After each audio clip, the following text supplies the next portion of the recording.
السلام عليكم ورحمة الله وبركاته. السيدات والسادة الحضور، أهلا ومرحبا بكم في مبادرة جديدة، خطوة جديدة لدعم جهود استكشاف وتطوير المواهب الرياضية في دبي.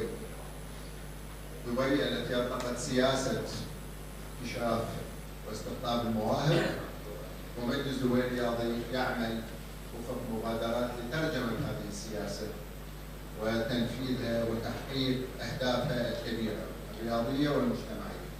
فأهلا ومرحبا بكم، واسمحوا لنا في البداية أن نرحب بالأستاذ ناصر أمان الرحمة، مساعد أمين عام دبي الرياضي، والسادة المتحدثين معنا في جلسات الورشة الثلاث وممثلي الأندية والأكاديميات. فأهلا ومرحبا بكم جميعا. Good morning, ladies and gentlemen. Welcome to the West Coast Council. Here we meet to announce every week new initiative to develop sport. But this meeting very important to us because it's focusing on talent. How we identify talent, how we make them better to reach the top level and to achieve our target as the Dubai government. There is a policy for attracting talent in all kinds of life, including sport, and the Dubai Sports Council working with you, with a lot of entities to achieve these targets.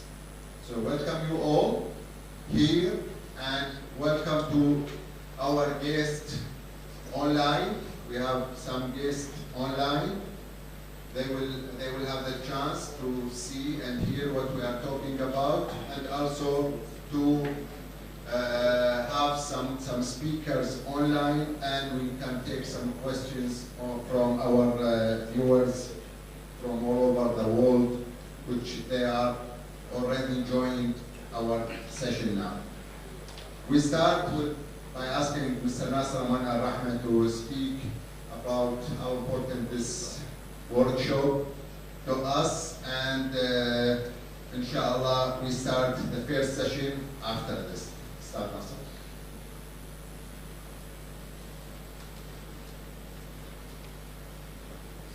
بسم الله الرحمن الرحيم. السلام عليكم. Good morning everybody. أرحب بالجميع، سواء الأندية، الأكاديميات، دولة الإمارات ولا خارج دولة الإمارات اللي معنا من أوروبا، الأكاديميات والأندية، وإن شاء الله موجودين ويانا بشكل مباشر حاليا في الموضوع هذا.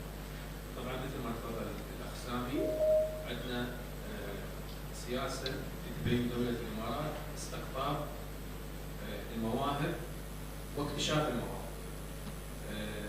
استقطاب المواهب واكتشاف المواهب عندنا هدف اساسي في دبي ان نكون من افضل 10 دول في العالم.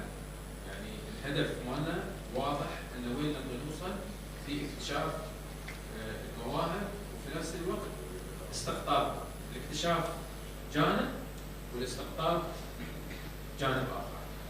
نحن نعقد ملتقيات مختلفة على مدار السنة، ليس ملتقى واحد فقط، مشاركين فيه من الاتحادات، من الأندية، من القطاع الحكومي، من القطاع الخاص، أكاديميات من الخارج، كلهم هذين نشارك. ليش نشارك؟ نبغي نستفيد من الجميع في القوانين واللوائح اللي تصدرها الحكومة، والحكومة يمثلها مجلس دبي الرياضي. على سبيل المثال، يمكن الكور بزنس معروف ان نحن نستخدم او نكتشف موهبه ويلعب، بس في شغلات اخرى استجدت، شغلات اداريه. على سبيل المثال يمكن يكون في تسهيلات مطلوبه من الاكاديميات للحكومه، مثل شو؟ مثلا التاشيره لمده 10 سنوات كيف نقدر نحصل عليها؟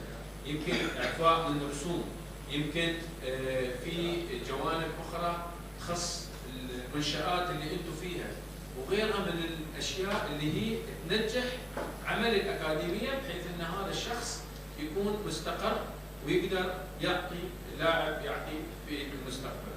نفس الشيء عندنا استقطاب المواهب من الخارج. عندنا مواهب في كل المجالات في دولة الإمارات وإمارة دبي. عندنا في الذكاء الاصطناعي وغيرها. اليوم نحن نفس الشيء نبغي نستقطب المواهب من الخارج في المجال الرياضي. وطبعا أحسن أشخاص اللي هم ينفذون هاي الاستراتيجية حضراتكم جميعا، لأن أنتم في الميدان وعارفين الوضع تماما.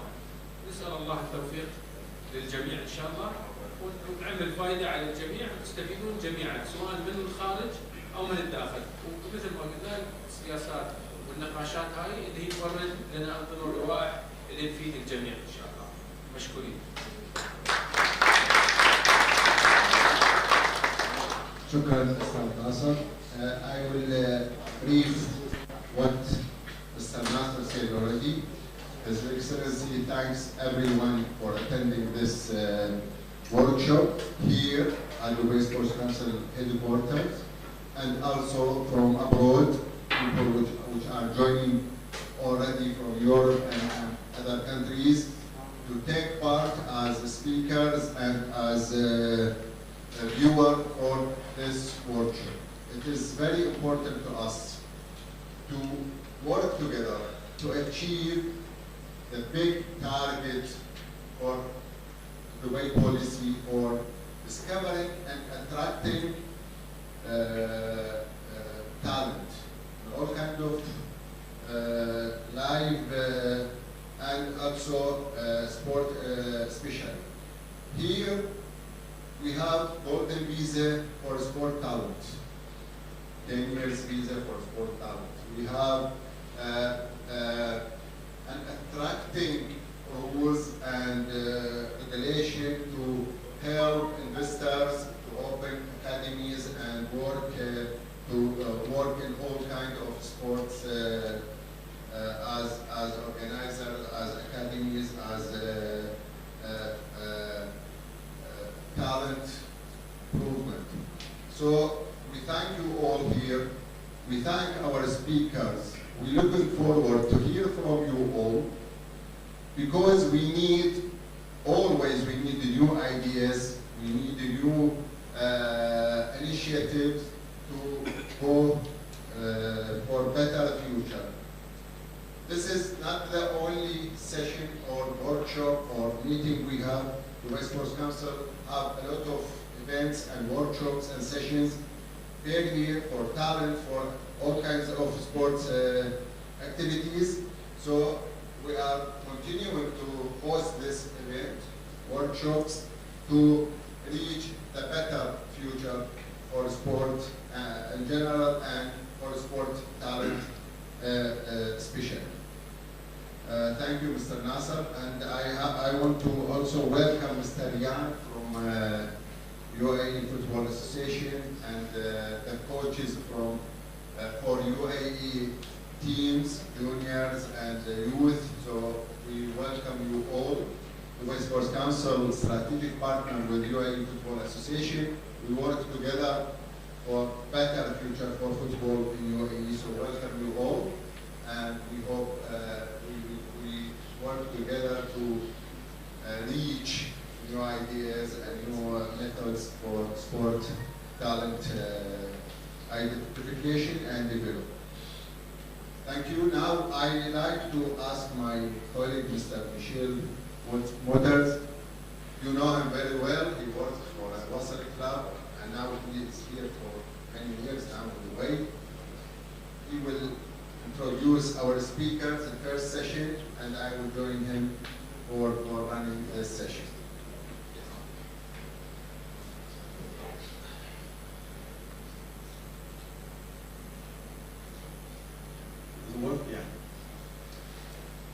Thank you, Mr. Sani. Welcome to everybody from my side, as you already did. It's a pleasure and a privilege for me to be here. We have such an distinct audience for a workshop, obviously by the Dubai Sports Council, regarding a topic that occupies every one of us almost on a daily basis. If you are involved, whether professionally or amateurs or school, academies, professional clubs, you name it, you will encounter this topic on a daily basis. identifying and developing sports talent. In most cases it will be football, but I think in a broader aspect, sports talent could be in any sport. We are very lucky to have an excellent panel with excellent speakers who will give us an insight of how and when they work with identification development. Obviously, this is a topic where everybody has his own idea about, everybody works with it his own way.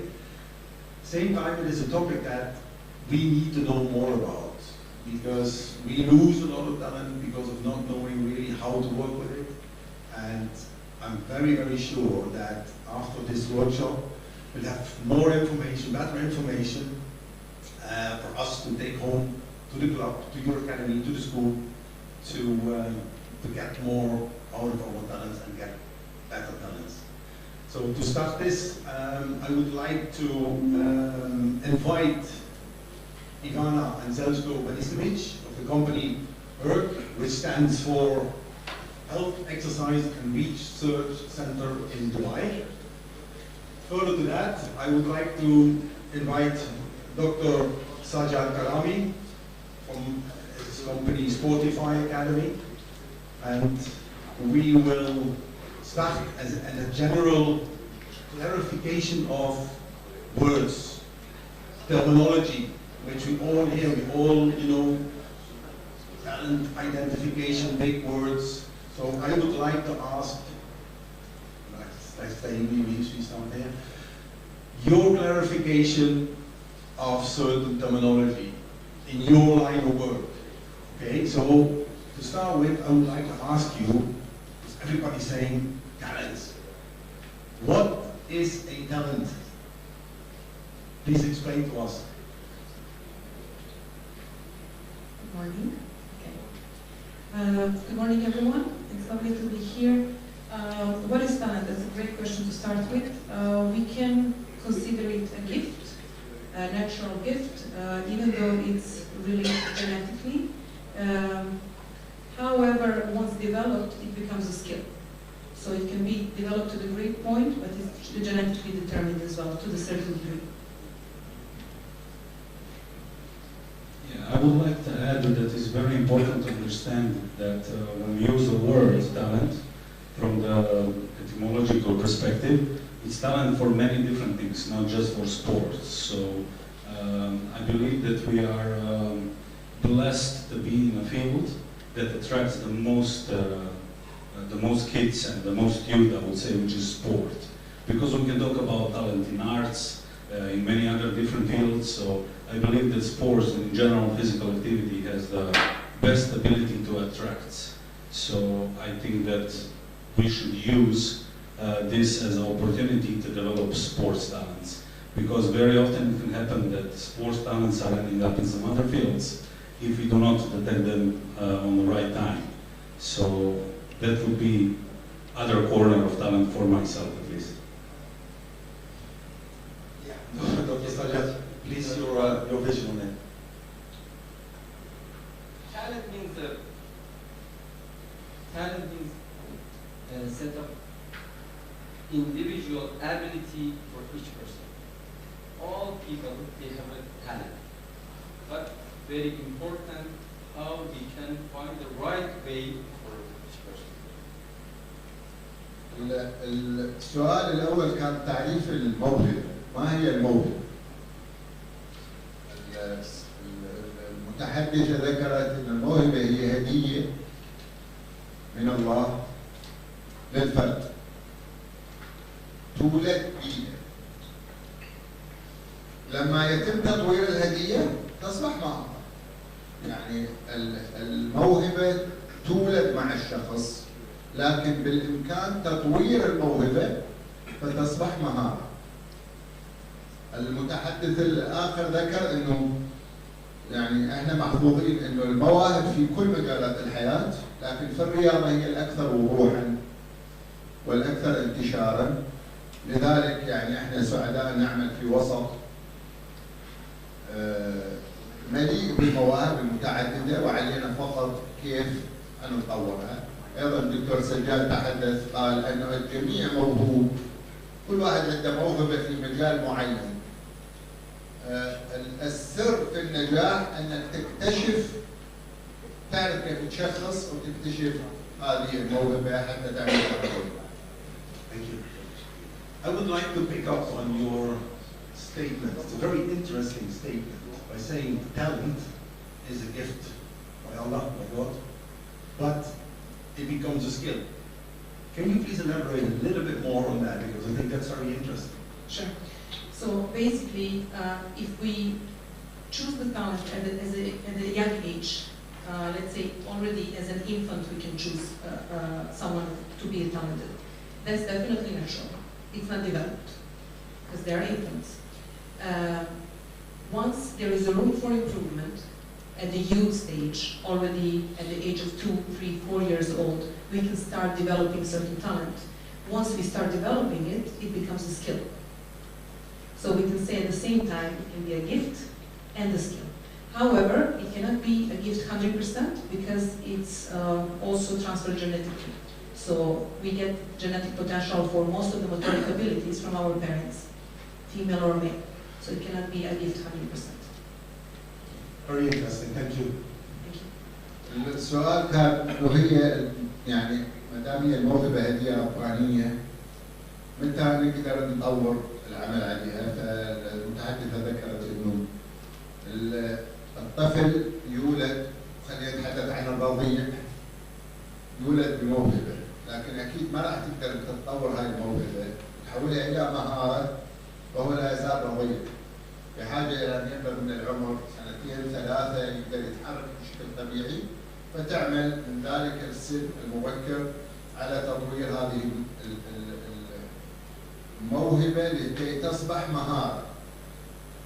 شيء اخر انه هي ليست، الموهبه ليست هديه يعني 100%. هناك عوامل اخرى تتدخل في ان تكون موهوب وماهر مستقبلا، اللي هي العوامل الوراثيه. العوامل اللي ناخذها الطفل ياخذها من الولاده من والديه تؤثر ايضا في امكانيه ان يكون موهوب او قابليه ان يصبح ماهر مستقبلا، لانه اكيد يعني يمكن بعض الاشخاص ما يولدون بجسم طبيعي او جسم صحي 100% بسبب عوامل وراثيه، او قسم لا، عباقره في الرياضه يولدون ايضا اشخاص لديهم القابليه ان يكونوا عباقره. Clarification of terminology. We, in talent identification, we hear a lot of words flying around, and I have a few here, but please clarify, because for us as, let's say, simple football coaches, we might not have the right idea. So I have here words like detection, identification, to me, similar. But further to that, you have selection and development.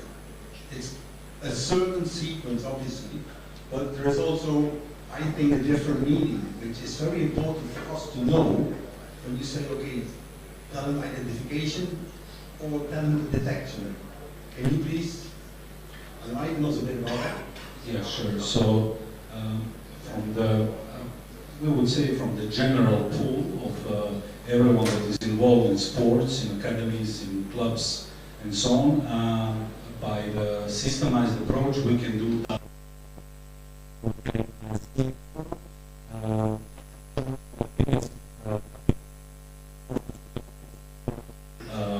Play later on professionally. And this is the first stage before actual identification. The bigger the pool, the bigger the entry, the bigger the possibility of success later on. So it's the most important, I would say, step. And it's very important to say that this step is already happening without us organizing it. We already have a school system, we already have university system, sport, and so on. So we already have it there. The only thing that we need to do, we need to try to organize it a little bit better and find a way how to measure things that are measurable. Dr. Sajad, please.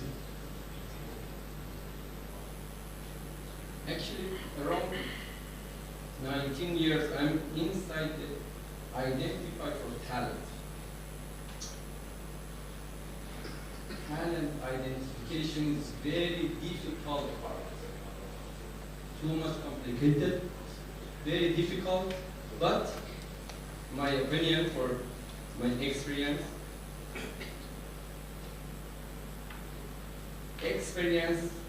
with the technology, with the science, together we can get the result.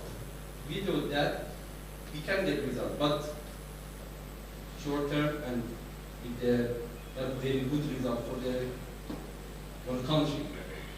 Individual, we can get the result for the club, like, but for the big plan, we need to combination for experience, technology, and science all together to bring the talent to elite. Because end of the day, if we want to find the talent, bring talent to reach to the medal, or for the sport for life. Okay, when we find the talent, okay, maybe this talent will get the medal, maybe not medal, but go to the life, change the lifestyle for example, for football, for basketball, for so many years. So we need to combine all factors for the identify for the right way for each person. كان السؤال كيف نشخص الموهبة بالشكل الصحيح ونعمل على تطويرها. فالسيد زيلجكو تحدث وقال انه يجب ان نعمل اختبارات وعينات نختار لتشخيص. كانت العينة اكبر كلما كانت فرصة الاستكشاف اكبر. بالنسبة للدكتور سجاد تحدث قال انا من 19 عام اعمل في مجال استقطاب الموهوبين، اكتشاف الموهوبين، وهو عمل صعب جدا، ويرى من خلال عمله في الشركة انه بحاجة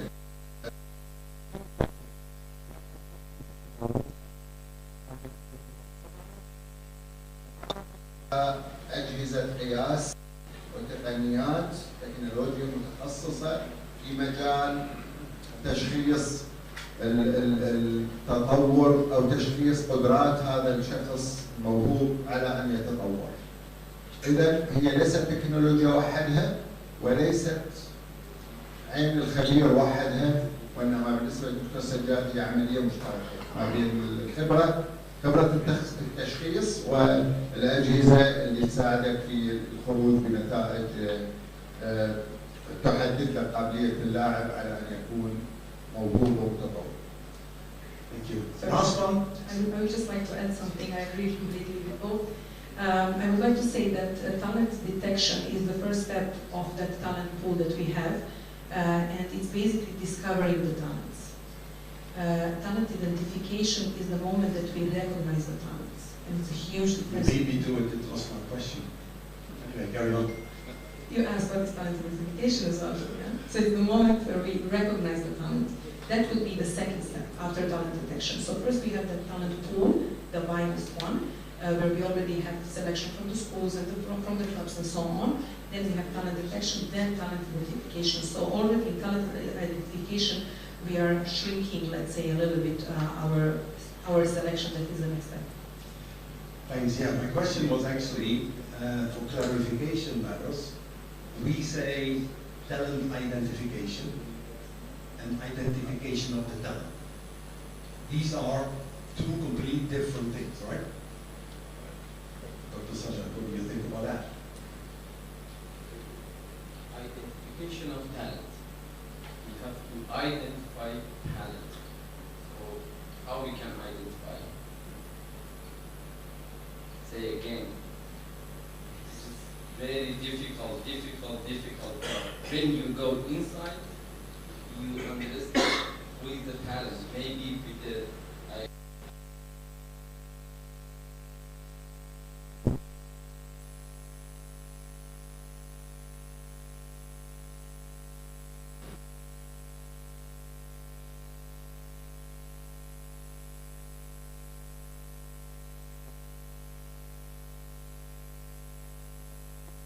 I see there's something different.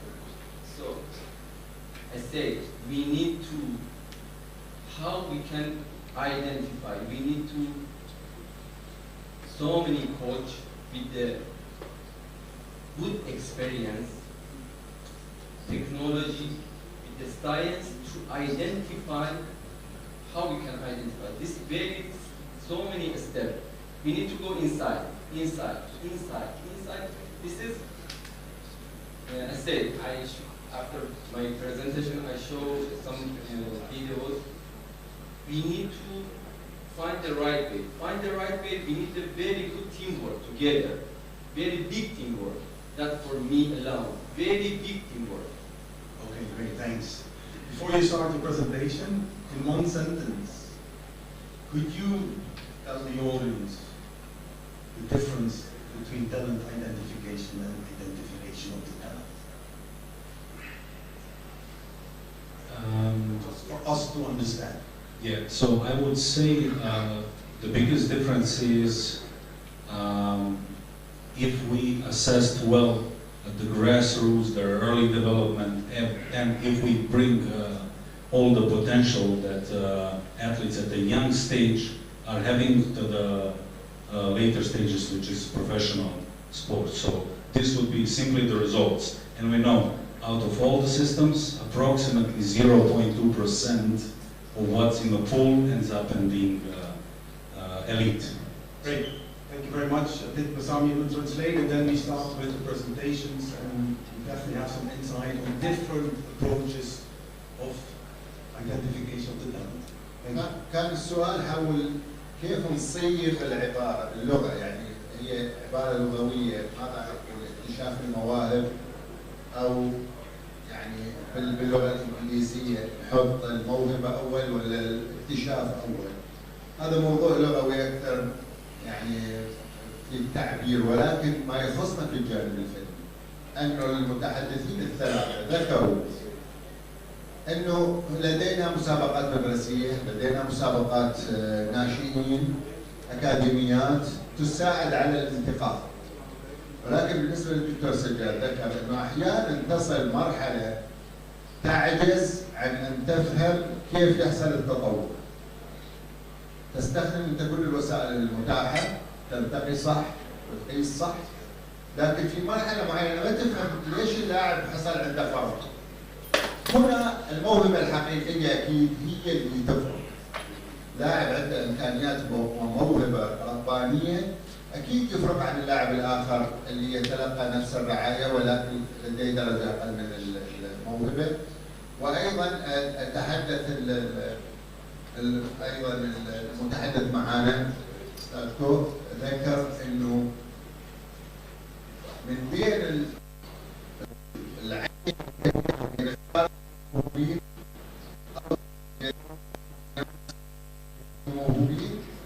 0.2 فقط ممكن يصبحوا مستقبلا من رياضيي النخبة.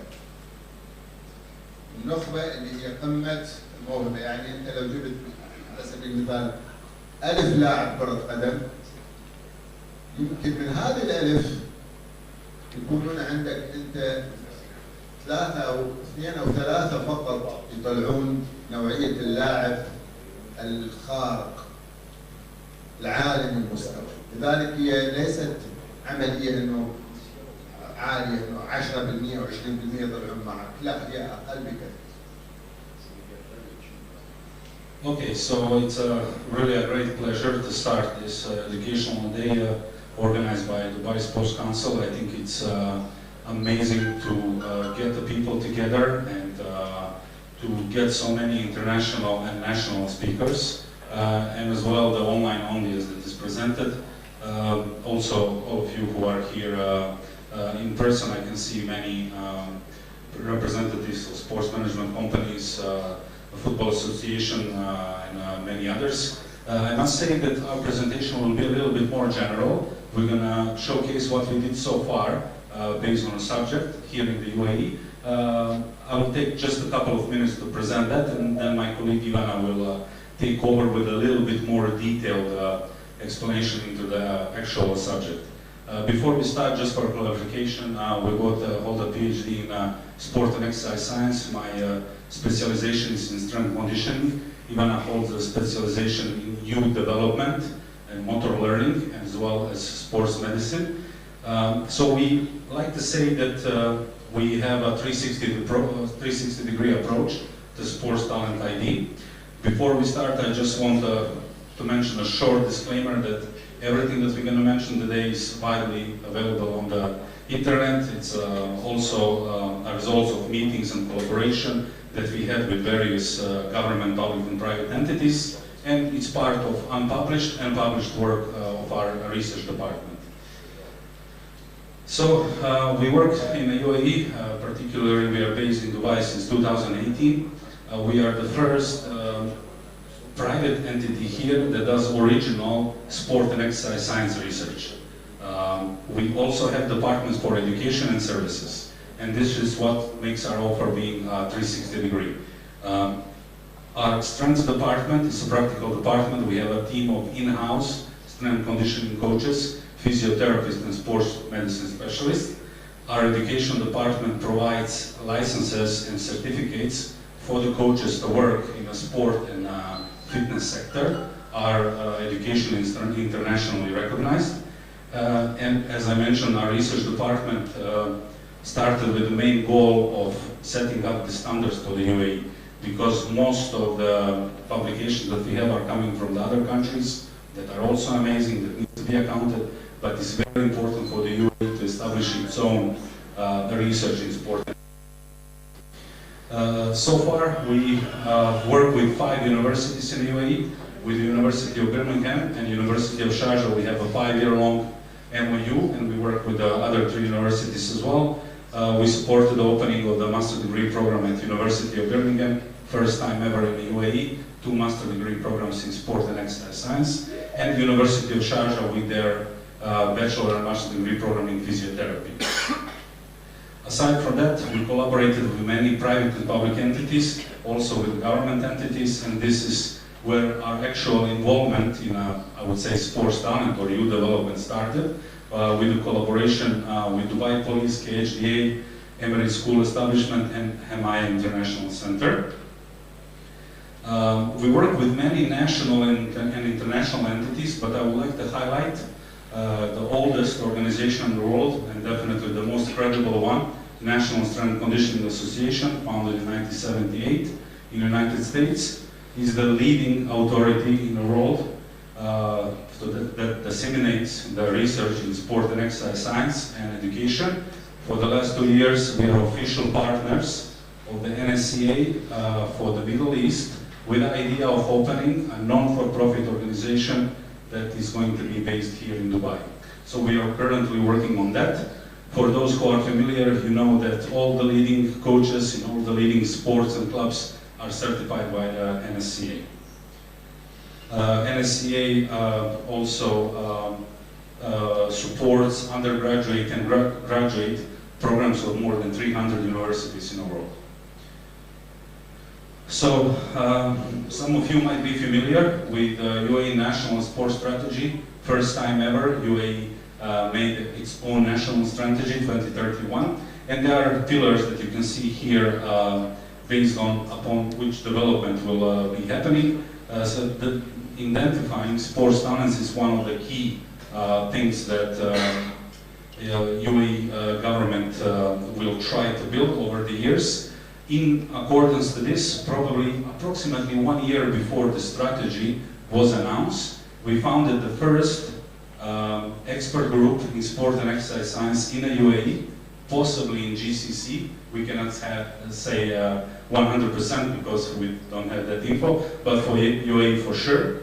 So we got together the leading experts in the world that can support the development not just of sports talents, but in general ecosystem of sports. So we have Professor Dr. Brent Alvar, President of the NSCA, Professor Dr. Ian Jeffries, President-elect, one of the founders of the UK Strength and Conditioning Association, Professor Dr. Anna Shumilovic, in charge of the educational sector for Europe Active. So all those levels that we are having in fitness and sports sector are coming from there.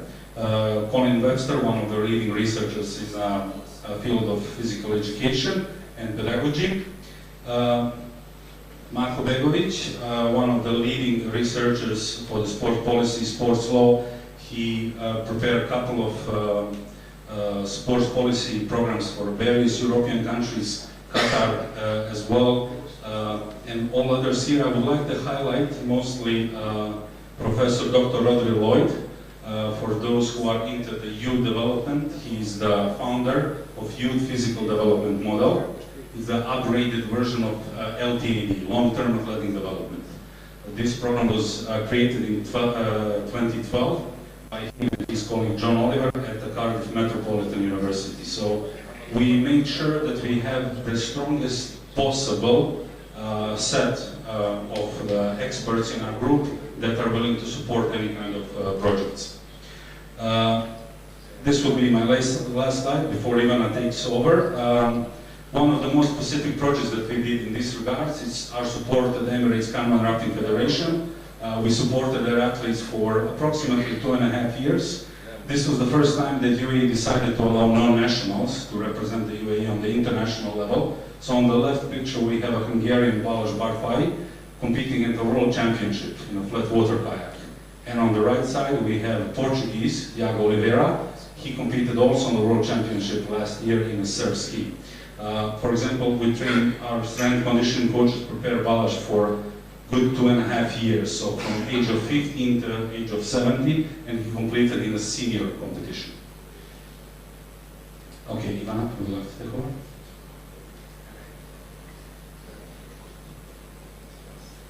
Thank you. All right. So this was basically a highlight of what we did so far and what we are planning to do in future. Now we're going to go a bit more in depth when it comes to the main subject, that is talent identification. Basically, we answered these questions at the beginning of the panel. What the talent is, who do we consider a talented person? Basically, those are the people that are ahead of her or his peers. Talent detection, identification, and development, those are each of the stages has to be respected in order so we can reach the talent selection and at the end talent confirmation that I believe we didn't mention. Talent confirmation is very important because this is the process that will give us an update if we did good in each stage, each previous stage. So by following these steps, yes, I would say it's a lot of work. It requires a lot of collaboration between the entities. However, there is a system that in case it's respected, we might get to the point that we can choose our talents in the best possible way. Now, don't get me wrong, choosing the talent means only that, choosing the talent. We cannot promise high positions on the competitions on the world level, European level, or Olympic Games or so on. So we can choose the talent and then, depending on many factors that I'm going to be mentioning later on, it will depend their actual position on the big competitions. Some of the pictures that you can see are from our collaborations with different entities. When we are talking about talent development, it's very important to mention youth development. Basically, it's the process that is preparing young people to face all the challenges from the young age all the way until the adulthood.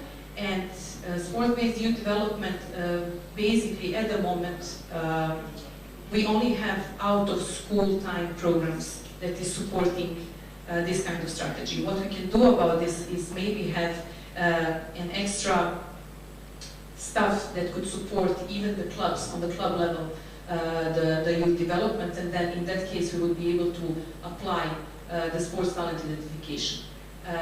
This is very important for coaches, absolutely, strength and conditioning coaches and tactic and main coaches, as well as physical educators, but also the parents. I will show you later on how much parents' involvement is important when we are trying to identify the talent, because we will have a lot of impact coming from the parents itself. Talking about youth development, we have two well-known models that are so-called LTAD, that stands for Long-Term Athletic Development, and we have YPDM model, that stands for Youth Physical Development. I will tell you shortly what are the differences, and these are basically the models that can be implemented in schools, and most of European countries are already having these models implemented within their PE programs. LTAD is basically a whole framework that is involving the optimal training, competition, but also recovery. Main idea of LTAD is that we focus on physical literacy and on gradual improvement from the young age, so on. So you can see on the screen the stages of LTAD. Basically, for both male and females, we are starting from age 0 to 6, basically infants. We can start from few months old, and now I'm talking in general. I'm not naming any specific sport, just fundamental movements. We can start as an active start from 0 to 6, then we can move to fundamentals, learn to train. This is very important because mostly we tend to skip some stages here, and then later on we get into the trouble where our young athletes are getting injured very fast and they are not recovering that fast and so on. So they need to learn how to train. And look at the age. For males, it's between 9 and 12 years old, and for females, between 8 and 11, depending on maturity status. Once they learn how to train, then they will start training to train, actually. This is very important. Once they are training in order to train only, then they will train to compete. So in order to reach the point where they are training to compete, they need to know how to train properly just for the sake of training, and then learn how to compete. We should not jump into the competition position, because then we are already at the age of 16 to 23 for males and 15 to 21 for females, which is quite late to develop some psychological skills. And then at the end we have trained to win. That's the ultimate goal when it comes to the performance. YPDM model, as I mentioned, this is basically upgraded LTAD model. This is slightly modified in a better way LTAD model. Here YPDM supports athletic development from the childhood up to adulthood. And here, instead of using only physical literacy, we are focusing more on maturation status of each child. Here also, very important part is that strength is priority in all the stages. We will not develop any motoric skill as a base, but strength. Once strength is developed as a motoric skill, then we can go further and develop the speed and power and so on. But the main basis is the strength. We are focusing on FMS and SSS. FMS stands for fundamental movement skills. So they need to learn how to move properly. And then there is SSS that stands for sport-specific skills. They will not jump into the competition, into the sport, until they learn how to move properly.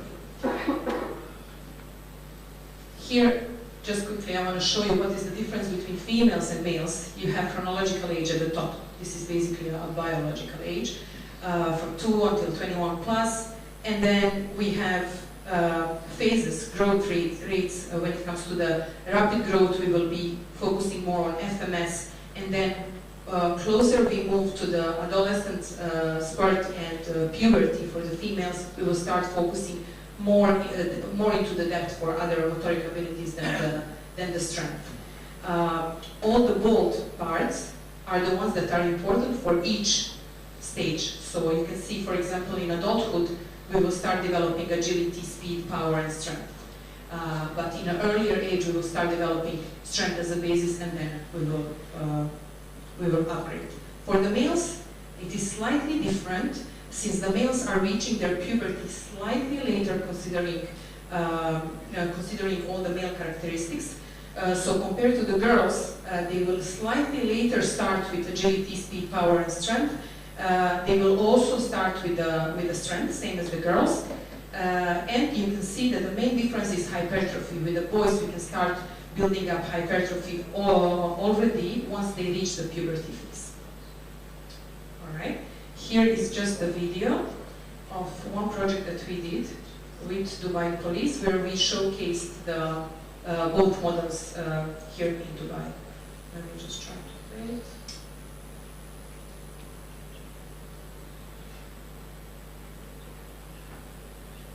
Wait. Yeah? Okay. Basically, we did a collaboration with Dubai Police and KHDA where we showcased both programs practically. Yeah, you can play the video.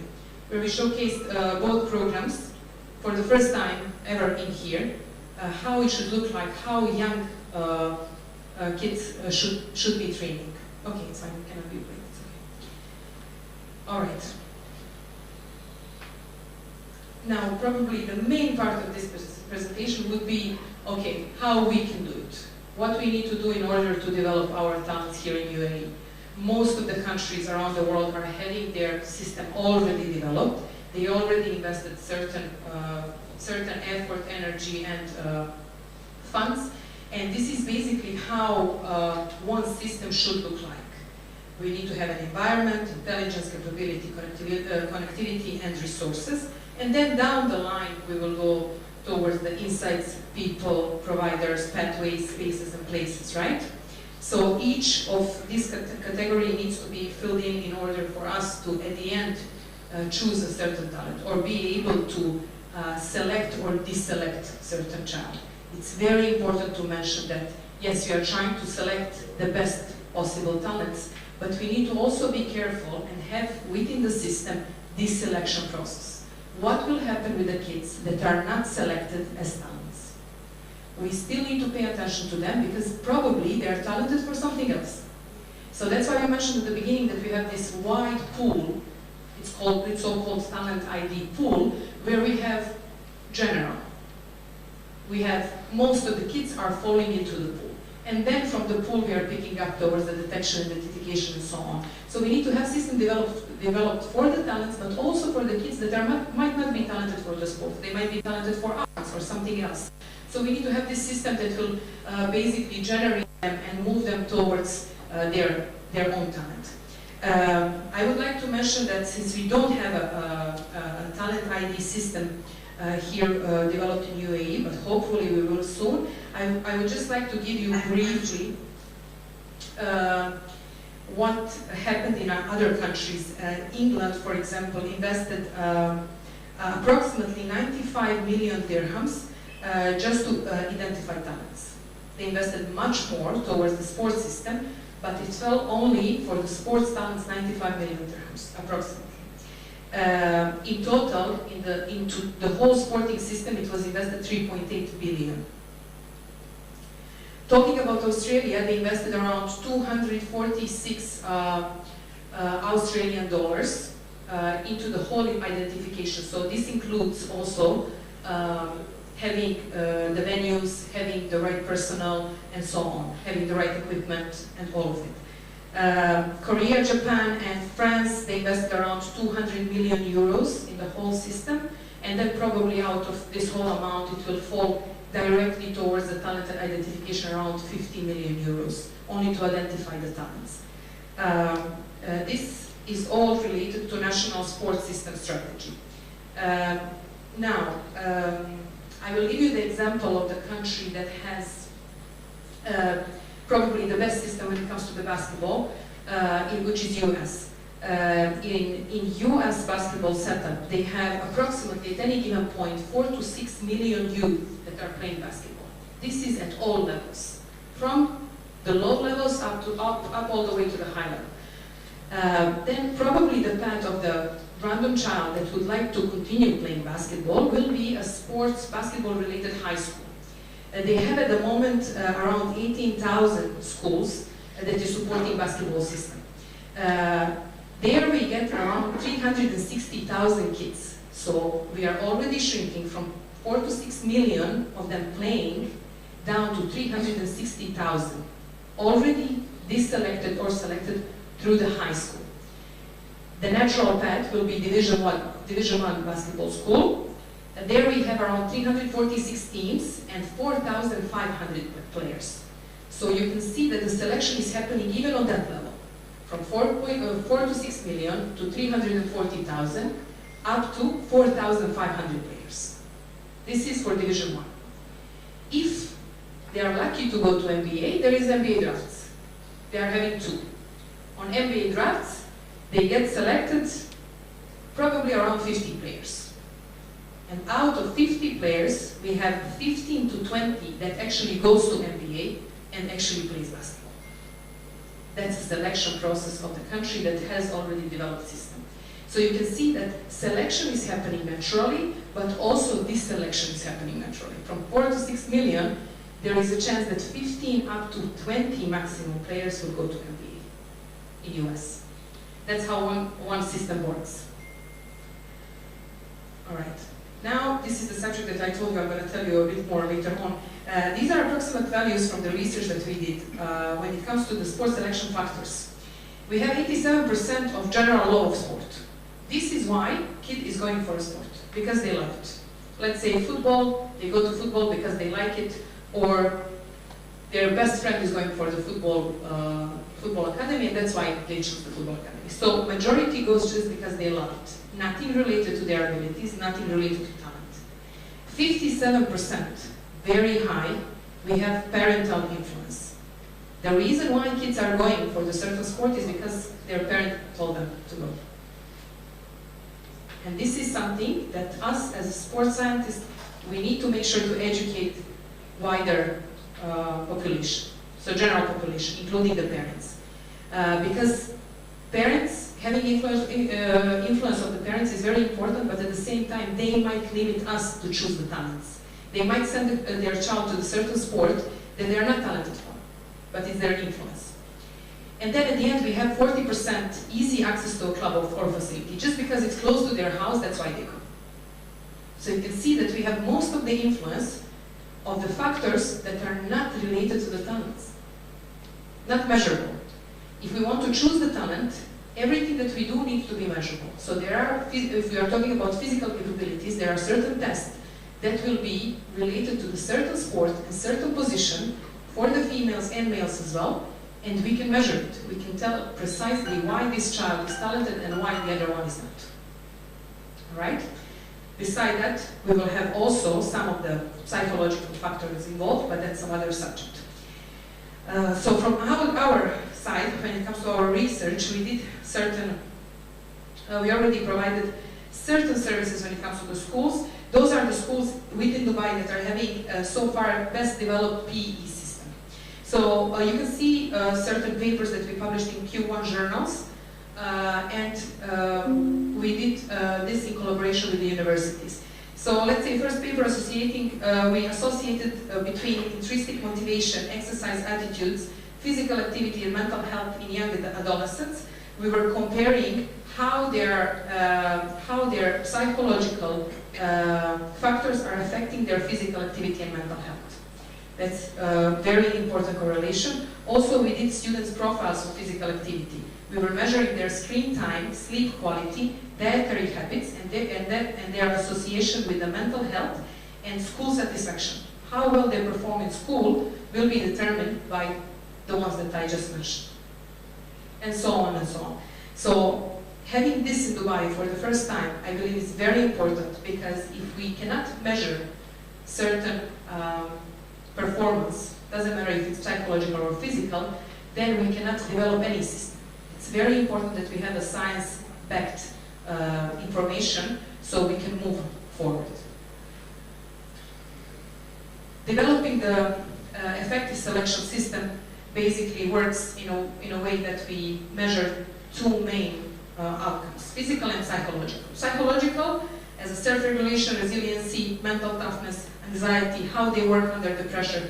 These are all the factors that can be measured precisely, and we can tell if someone can work under pressure or not, which is very important for the sports. Also, how well they are ready to make the decisions and their gaze behavior. If you're going to ask the question, okay, how we are going to measure it and when is the best time for certain sports, such as, for example, rugby, it will be as late as possible. Adolescence phase for rugby is as late as possible. If we are talking about other sports, such as football, basketball, volleyball, handball, it's going to be as early as possible. We need to start measuring kids as early as possible. And how we are going to measure it, it needs to be a longitudinal approach. It means that it has to be years involved of research done and performance and measurement in order for us to know exactly and precisely to tell if someone is talented or not. All right, I know I took a bit more time. Yeah. If anyone has any questions for me or ZELJKO, please feel free.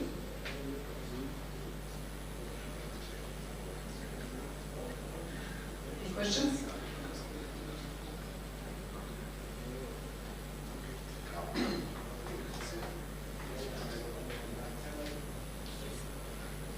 Thank you very much. No questions, I guess? Thank you very much for this. I'll have one then. When subjects get ready, subject to your presentation. My question would be, because we are talking, or your presentation was in general sports, but the majority of us is football. And I saw you mentioning certain factors, or maybe all factors, but the main factor where we had, and we still have problems with, is that you mentioned the chronological age. Okay, our problem is the biological age, right? So please, while Sajad is getting ready, your take, especially for football, about this difference, please. Well, measuring a maturity status is the most important. You can have a child that is biologically 10 years old and on maturity level of the 12 years old. You're training them as per their biological age. They are 10, but they are mature for someone who is 12 years old. And you don't know that if you don't measure it. How we can measure it? There is a system already developed, basically by measuring the bones of the hands, and as per that we can see basically a maturity level. It's just related to the hands, even though it's for football or any sports related to the lower body emphasis. We can still measure maturity level from the hands, from the bones from the hands. Okay, great. The point I was making is that when we choose talents, what this is about, you either be someone's born in December and someone's born in January next year. It's a month different in age, but they play in different league. So the older one, which is actually 1 month older, plays in an age group that's most probably a year older than him. So my question was, how are you dealing with that? Yeah, I would like to have... Sorry, in football, because we are... Yeah, sure. I will give an example in football. Our expert group member, Bram Svinen, is a coach of Kevin De Bruyne. Manchester City just won the Premier League championship, and for example, Kevin De Bruyne was a little bit later developer. And if you compare his physical results and physical capabilities, they were never matching with others or elites. But what Bram said in our meetings was very interesting, that his brain function and decision-making abilities were noticed from the very early age. So some things that we do not very often measure in Talent ID can actually predict the talent. And he's now one of the leading football players, for example. That was very important. I think that's quite good to know. But thank you very much, and we'll carry on. Thank you.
إذا أحد عنده سؤال بما يجهزون البرزنتيشن، إذا أحد عنده سؤال للمتحدثين عندنا كم دقيقة إلى أن يجهز العرض.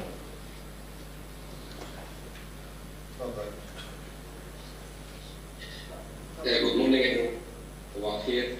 First of all, I would like to thank you for having us today, and special thanks for Dubai Sports Council for organizing this workshop.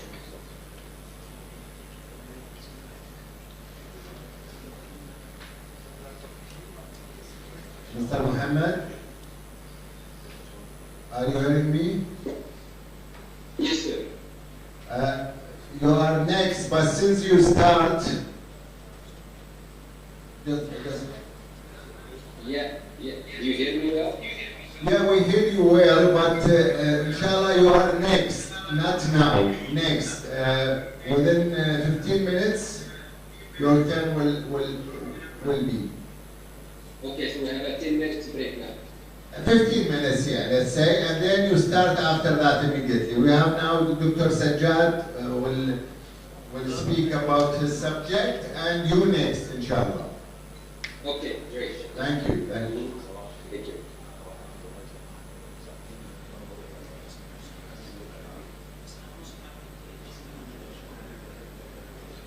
شو كان سؤالك عفوا؟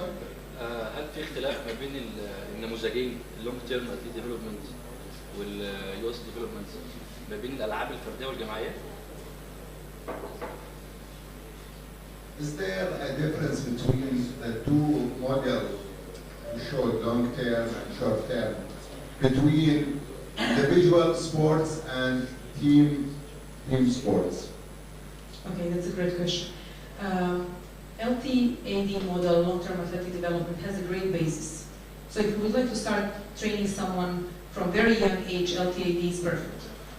But YPDM model is upgraded model, where we have strength as a motoric skill that is very important. So YPDM tells us that individually and in team sports we have to develop strength first and then build up for the rest of the motoric abilities. There is no certain differences in approaching the individuals and teams, but we can have individual approach within the teams. Depending on the position the players are playing within the team, we will train them differently. So let's say if we have a striker in football, we will train them completely differently, of course, comparing to the goalkeeper, for example. So we can have individual approach within the team sport still. Thank you. One question about the psychology factor. Which method and which tool you use to evaluate and to follow the player? Use questionnaire interview and observation. What you, Yes. in your company, what you method? That's a great question. We already have standardized questionnaires that we can use, that they can fill out, and then we can have some results. But also observation is a great tool to have. So if we have a team of psychologists, especially sports psychologists, they can be observing the players while on the training or resting or so on, and they can bring also certain results. So observation, I would say, is even better approach than the questionnaires, but standardized questionnaires is something that we already have implemented. We can already use it. Thank you. Dr. SAJAD is ready now. Please start. Thank you so much. Today I want to introduce about sport talent identification, best ways in the school. First I want to show short video about Sportify Academy and what we do.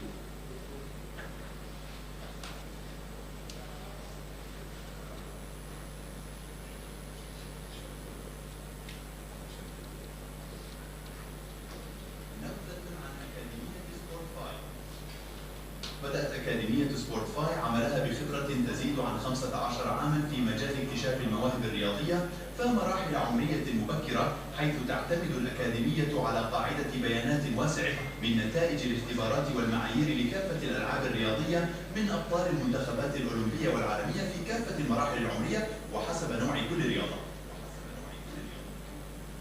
My name is MG. I'm a talent identification 10 years ago, and now I'm a World League champion. Hello, my name is Yana Beyman. I became a talented in education 7 years ago, and now I am an Asian champion. I became a talent in identification 10 years ago, and now I am an Asian champion.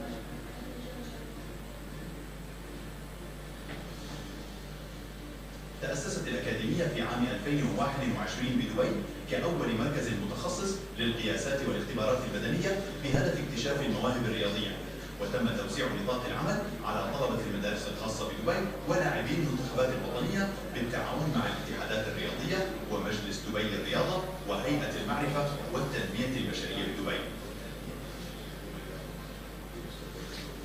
أهدافنا: اكتشاف ورعاية المواهب فسن مبكرة باستخدام الأساليب العلمية والتقنيات الحديثة، التعرف على مستويات اللياقة البدنية للرياضيين وتوفير البيئة المناسبة لنموهم وتطورهم، وتقديم النصائح الرياضية من خلال إجراء القياسات والاختبارات البدنية والتي تسهم فمعرفة نقاط القوي والضعف لدى كل لاعب، ومن ثم تقديم البرامج والتدريبات التي تحسن من الأداء وتعمل على تطويره.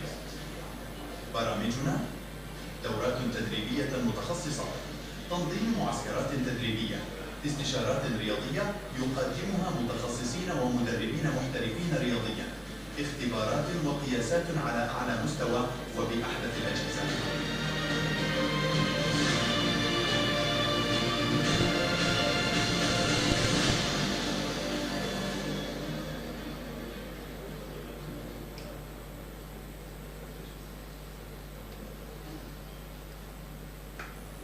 Now I started talking about sport talent identification. I identified more than 300 talents. Now they have a gold medal in world champion, Asian champion, national and international champion, and the best liga in football club. So I want to say about importance of sport talent identification in schools. Targeting more medals in national and international, attractive investment and sports tourism, linking with professional athletes, enhancing motivation and self-confidence, nurturing for future champions, taking a step to boost sports participation, identifying and developing athletic talent, developing new indigenous sports.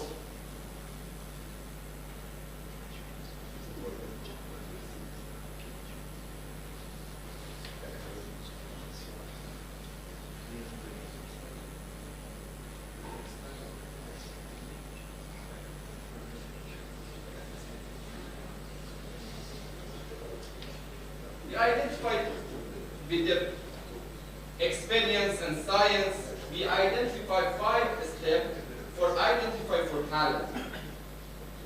Psychology test, physical fitness test, anthropometry test, body posture analysis, and fundamental multi-sport skills. Based on science and based on psychological science article and experience of expert coaches, we design questionnaire that examine psychological talent in the school. The factors for the talent, for the psychology factors like refocus, self-esteem, teamwork skill, self-awareness, and so all factors for psychological assessment. Sorry, I want to say very fast for a practical. Physical fitness assessment. We have so many items for physical fitness assessment. We do the assessment for player, but how we know this assessment is help the kids? Okay, this is for football, this is for basketball, this is for which sport? How we can compare? So we need norm. Since 2008, we gather norm from Olympic champion, world champion, Asian champion, and national and international champion. Now we have a norm from the norms. We create the norms for kids. Now we have a norm. When we do the test, like the upper body power, lower body power, endurance, hand reaction, body reaction, agility, speed, we can compare the test with the champion.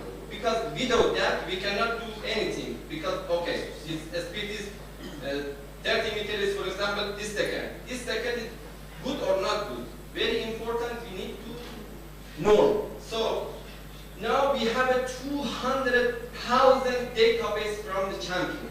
From that database, we can do the assessment for physical fitness. All factors for physical fitness.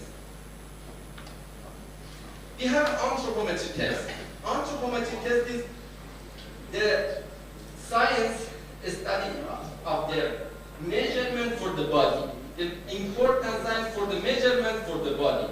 So, based on more than 1,000 articles, with the Sportify database around 12 years, we create the norms for the anthropometry for kids. And now for the anthropometry for the measurement of the body, we have a norm, and we can do the assessment and measure the body for the kids. For width, skin fold, girth, length, for all body, for the hands, upper body, lower body, for the legs. Body posture analysis. Very important part. So many kids, they have a problem, they have a posture issue. They have a posture issue, but they don't know. So for future, they cannot get the good result and get the injuries and for effective on performance. So many kids, they have a forward head, scoliosis, lordosis, kyphosis, rotation for the pelvic, for the bow leg knee. For example, for football, so many kids, they have a bow leg knee, but they don't know. For future, they will get the injury for the ACL. So many players we have from 18, 19 years, they play, but they get the injury for the legs, for the knees, for the ACL. So they don't know. But when we start for first, we can correct that problem and improve the players for future. Because when we find the talent, we want to bring the talent to more than 15 years, not just for 5 years, 6 years, 7 years. We need the talent for future, for long term. Now I want to show one more video, short video about processing of talent. Psychology test with the questionnaire.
find the right way.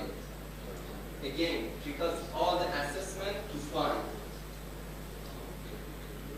After we find the top 10 sports, we have a LTAD, okay? But for our academy is a little bit different, not different, but we start for fundamental motor skills, multi-sports. For that sport, we find top 10 sports. After that, we have to do the assessment for the fundamental multi-sports for kids. After that one, we can find 2-3 sports for the kids. After we find 2-3 sports, we have a next step, train to train. They go to that sport. They play, they training. After that, this part is for development.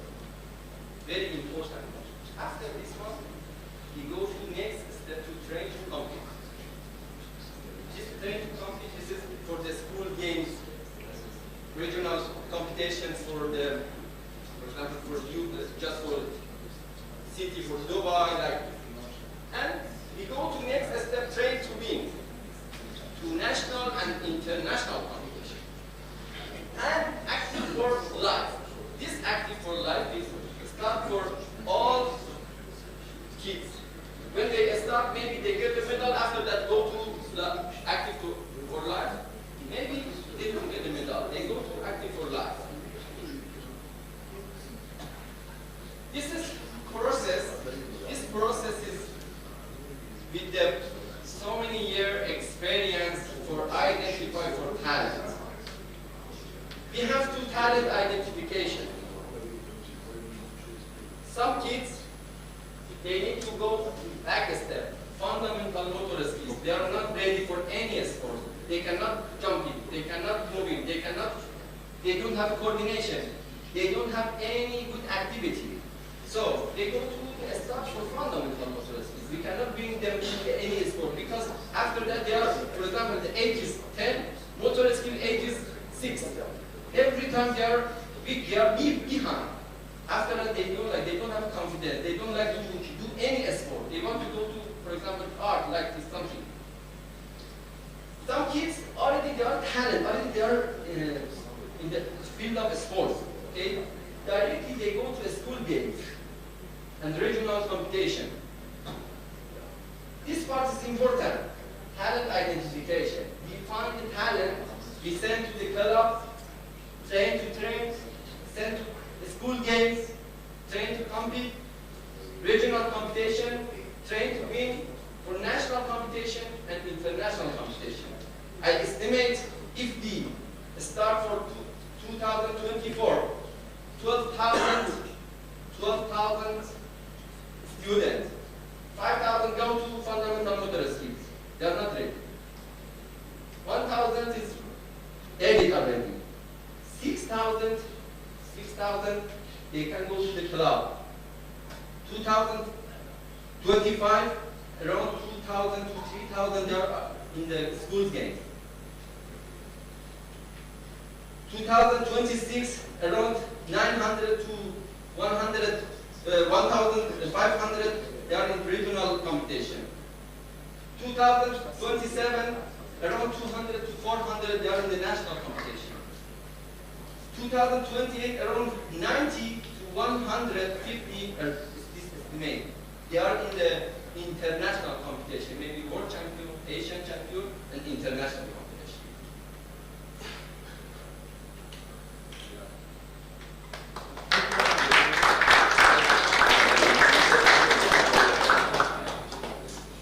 Thank you. We go straight away to Mohammed Al-Sayed from the Dutch company Funders, based in Amsterdam. So I don't know whether Mohammed is online. Yes, sir. There you go. Yes, good morning. Yeah. You need just the access to the camera, please. Yeah, it's working. I think you hear me well? Yeah, we can hear you well. We can hear you well. Please proceed. Okay, thank you very much. Yeah, again, To start again, thank you very much for having us today. I'm here with my colleague Paul. Paul is our expert for game.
It is a question that I would like to ask you.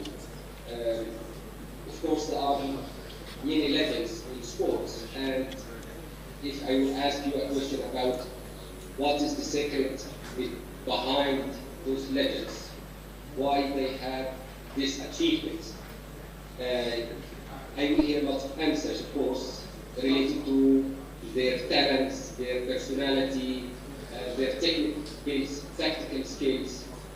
There are many answers to that which are right, and this question was asked in the Netherlands for a big study for 4 years, which was financed and subsidized by the Dutch government to answer this question. What is the secret behind the talents? And the answer to this question is what made the Dutch system has successful story and great track record. I'm not sure if they are sharing the... No, Mohammed, at the moment we are not sharing the screen, to be honest with you. You saw the pictures of the legends? Yes. But okay. That's it about now. If I will move to the talent, our colleagues have talked about what's talent, and as they said, there is no one definition for what's talent. In general, those are the individuals that have an advantage over Mohammed, sorry to interrupt. We have a slide up, the secret behind the legends. Is that your, that's, I guess it's your presentation, right? Yeah, we'll move to the talent identified. This third one, please. Can you go to the third slide, please? Yes, third slide, yes. Oh, philosophy. Yes, good. Oh, okay, right. If we talk about our philosophy, the Dutch philosophy is that we believe that every child has a talent, and every child could become a champion, either in life or in sport. But therefore, they need to have the support and inspiration to reach their goals. Also, the environment surrounding the children and the talents is very important, so that children feel comfortable and feel understood from their environment, including their parents, teachers, coaches, so what we call the ecological system for talent identification. So if we move to the slides after that, then we talk about what's talent. The next slides, as I was explaining, talent is the individual advantage that a child has over his or her age group. But the talent only is not enough. They need to practice, they need encouragement, but also they have to enjoy what they are doing. And the process of talent identification that we apply in the Netherlands includes TechStat, which is starting always by talent detection, so finding the gifted children and for their Olympic skills, not for their sport skills. And after the talent detection, based on the data and the measurements that we have, we go to talent orientation, and during the talent orientation, we start to look at the sport-specific skills that a child has to show that this child has potential in this specific sport. And from there, we move to talent identification so that we can gather the most talented children in specific sports. And they involve in the talent development, in which we have customized program based again on the data, because in the Netherlands we have a benchmark, a national benchmark for children and athletes that we use. For example, a child 15 years old, the benchmark, what's about his broad motor skills development, about his sport-specific talent. So we compare this data together, and then we move to the talent selection, which starts in cooperation with the sports federation. But also, we have what we call the talent transfer. Sometimes we have a child that he might has the best athletic skills, but he's not the best footballer. So in that case, we look at that child or player at that stage. If he has another technical skills that helps him to transfer him or her to the secondary sport. But talent also is not only about the talent, it's about also that we have in the Netherlands to consider the challenges that our children are facing these days. We know also from our homes that our children move less, they watch more screen than anything else. They experience less enjoyment and pleasure in sport, but they experience more fun in playing games. Some children has overweight, their motor skills is not well developed. So in our Dutch concept, we have to consider those challenges. There's also another important challenge is about the early specialization. Please, the next slides. In many countries, we see that children are guided to play a specific sport at certain young age, which has of course an advantage that you have at young age high performance. So if a child who plays football from 5-6 years old, when he becomes 10 years old, okay, you will see that he's well developed. But the risks and the disadvantage of the early specialization, as per our research, are huge. Those children who are early specialized has 1.5 times more a chance to get injured. Also, their enjoyment and fun in sport decrease. Also, their motivation. So, early specialization is not the best way to support your talent. So, what is the solution for that? I'm going to tell you later about how can we overcome this issue, because in many countries, sports is based on selection. This boy is tall, is going to play basket. He's short, he's playing this sport. So the Dutch system is based on development and not selection. So we include all children to support them in the different stages in order to develop before we are saying this has a chance or not. And I will tell you about this later on. So please, the next slide. Netherlands has also another challenge. Netherlands is a small country, like UAE. We have 18 million citizens, so we do not have lots of children like big countries like China, Russia, USA, even England, Germany. So we are a small country. So the potential, our potential is not huge in terms of quantities. So we have to have a system that to keep this small country in the top 10 positions in the Olympic Games. The Netherlands is one of the countries that always been one of the top 10 countries. So the whole system is supporting how can we keep as a small country our position. But also we do not look only after the Olympic Games, because not all the children will be a champion. So we look at the well-being of children.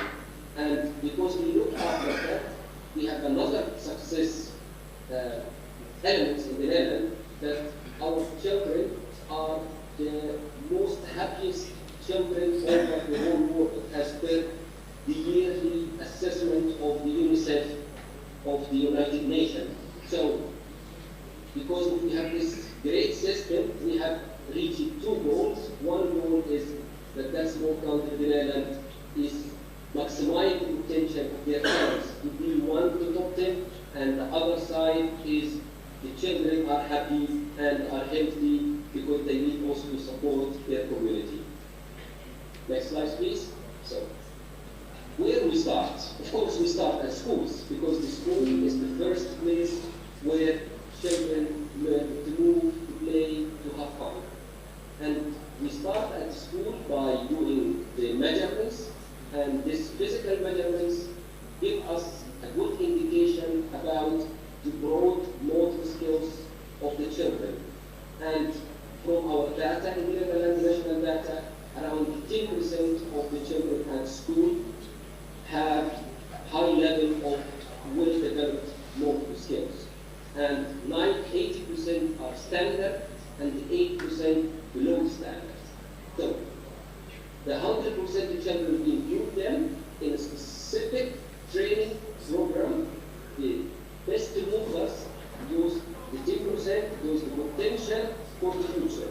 But the standard 80% that we have, if we work on this group, you have bigger chance to have more best movers. But we do not forget the ones who are below the expected level, because most of the time these children maybe have overweight, have a social problem, or maybe they have something with their gait. So we assess those children to help them to have a healthy lifestyle.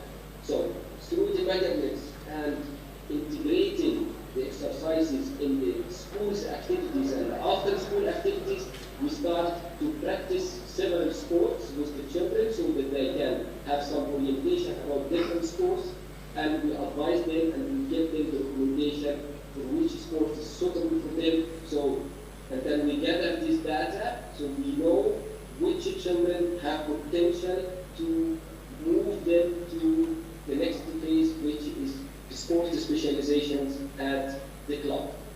Let's do this.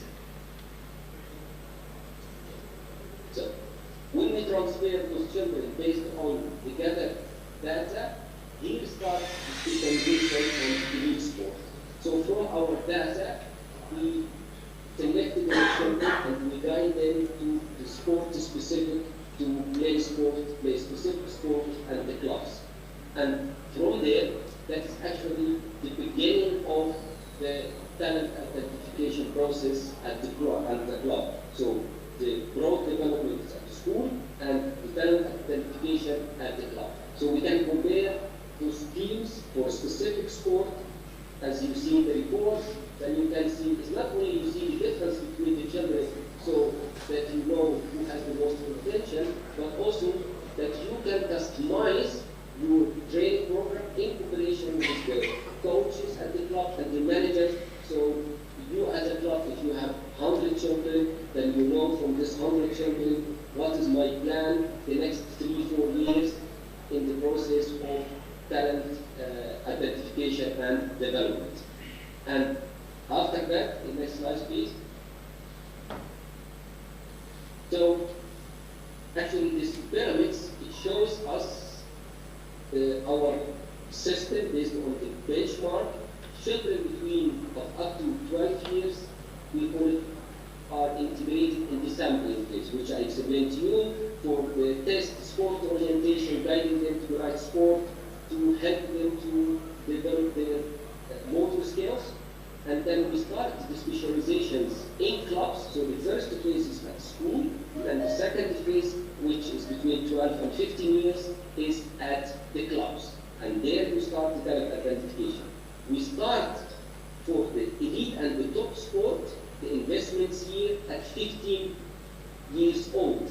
So actually, if you compare the Dutch system with other countries, you see that they start early to invest in their potential, but actually the outcome is not huge. But in the Netherlands, we start at 15 years old to invest in the elite sport and the top sport, and the result that the Netherlands is one of the top 10 in the Olympic Games.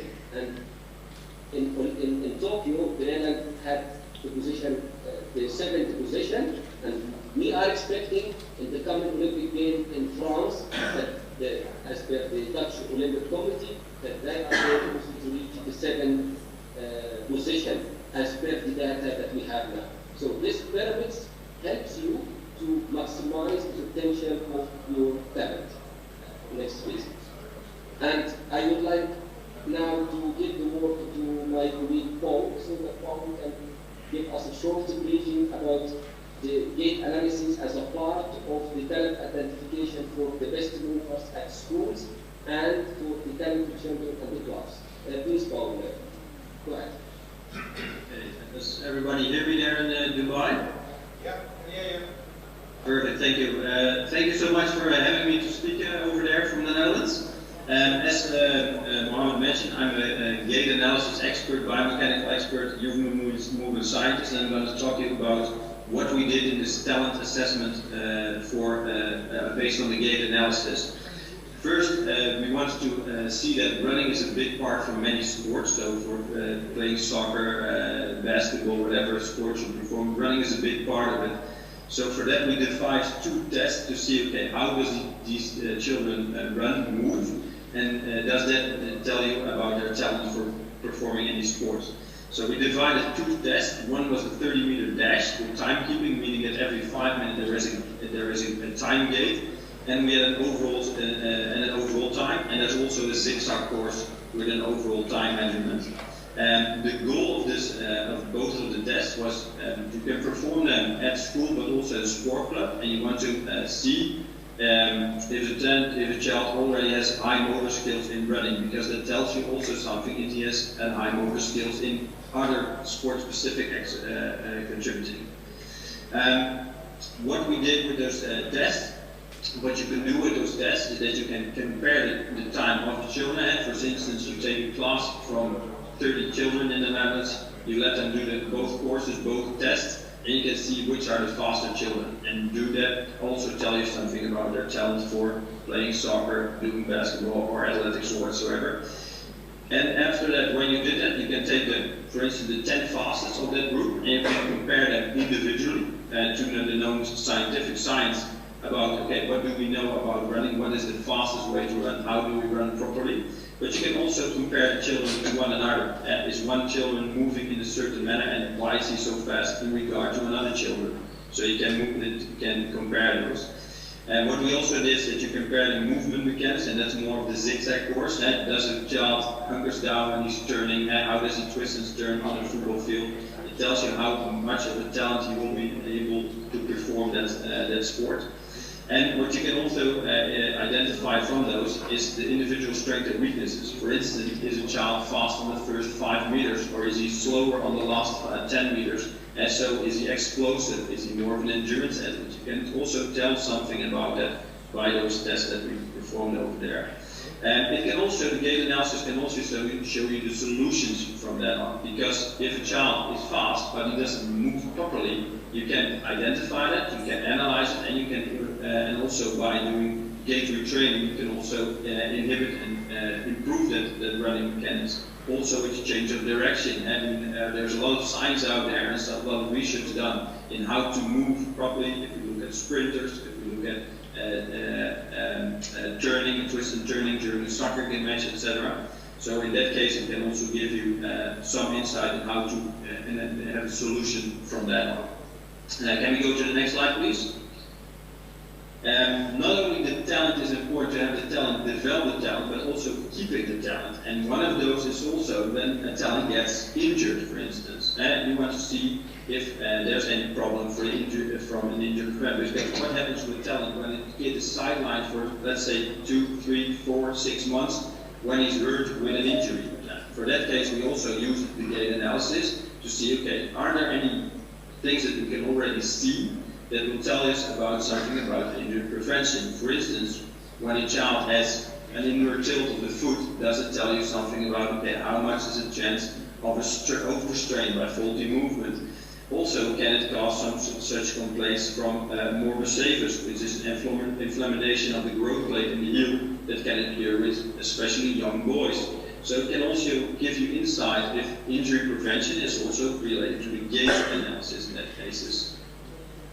From that point of perspective, you can also use the gait analysis also with a solution, because if you see a faulty movement, you can change running mechanics for less stress on bones, joints, and muscles as well.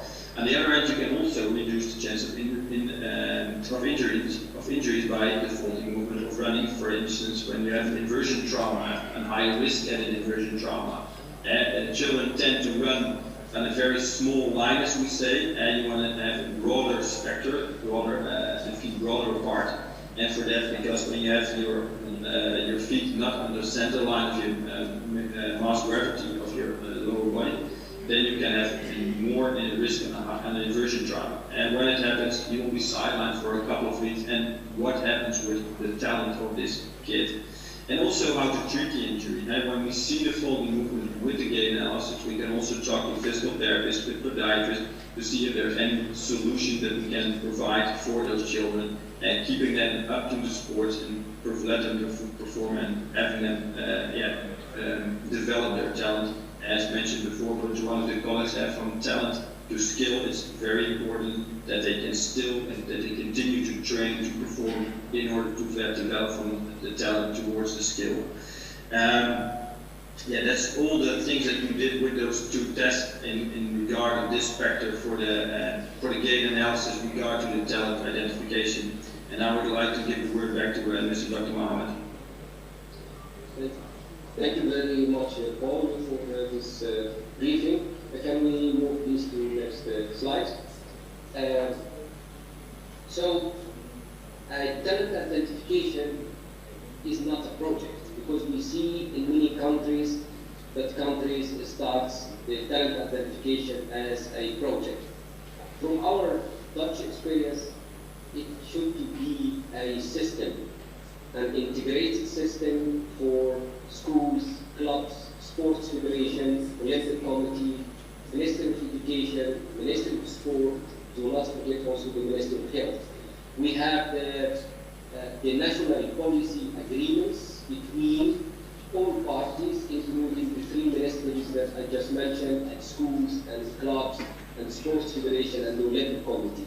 So if a small country like yours and ours needs to compete internationally and to maximize their potential, it is very important to build this talent system, and we are happy to share with you our experience in this part.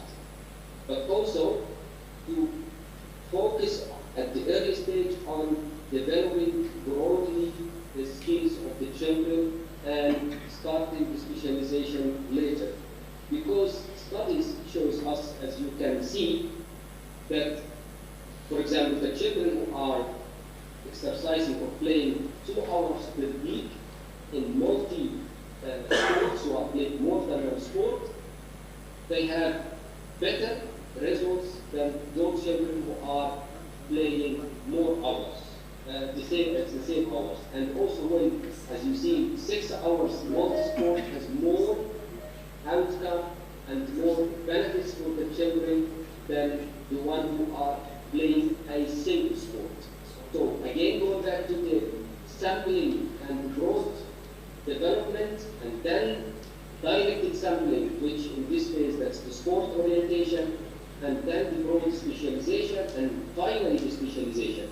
So it is very important to have that system, and that system should be supported. We have the national data, and in this national data we can see actually how is it with the motor skills development for all Dutch children, who has the best potential.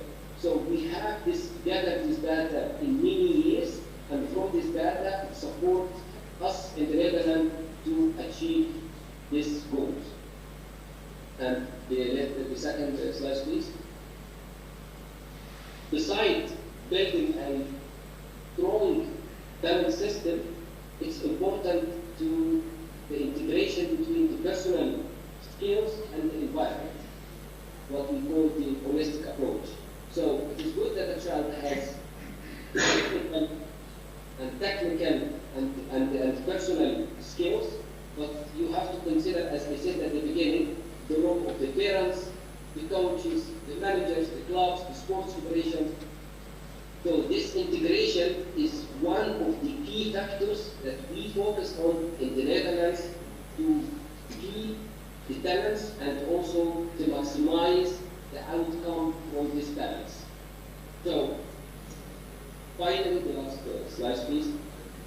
We are more than happy to share with you all our experience at schools, at the clubs, in the process of broad motor skills development and process of talent identification up to the top sport.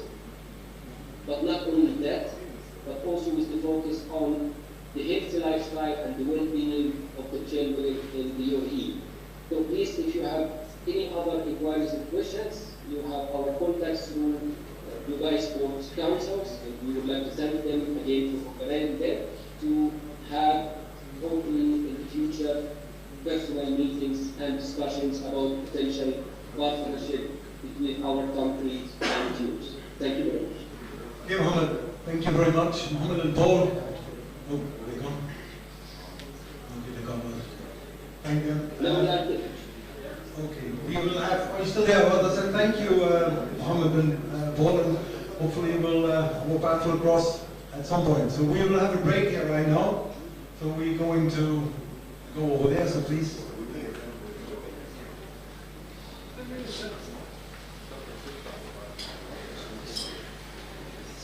Do you have any questions for me or Paul? Mohammed and Paul, no, we will have questions after the last presentations. At the unfortunate moment we cannot. So please, if you bear with us at the later stage, then I will gather the questions and we'll refer them to you. Okay?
إذا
Yeah, I know. Well, so the second it will be Jean-Claude. The second.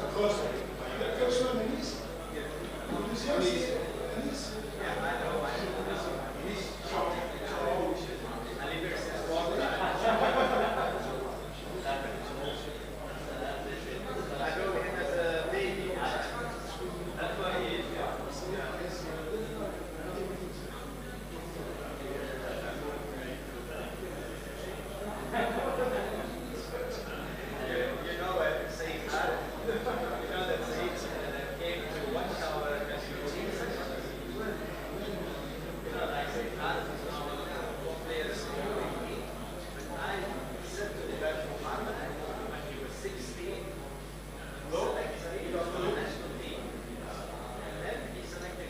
Hello, good afternoon, can you hear me? Anis, can you hear me? Hello, Anis, can you hear me? Yeah, Anis, can you hear me? Oui. Okay, well, unfortunately, we have to do this in English. But Jean-Claude, can you hear me? Yes, it's okay. Perfect, Olivier? Sorry? Can you hear me? Yes. Perfect, perfect. Just checking whether all three of you are online. And please let me suppress you, we have only 15 minutes for each presentation. And then we have a couple of minutes for some questions. But unfortunately, we are quite late in the first presentation, so please could you stick to those 15 minutes, please, yeah? Okay, perfect. I think we start with Anis. Within a couple of minutes, I will call the audience in. They are having still a bit of lunch. My name is Michel. I'm kind of moderating this a little bit. So, as I said, we start with Anis, sorry, and please let me know whether I pronounce your name right, because it's important. It's CHAOUCHI?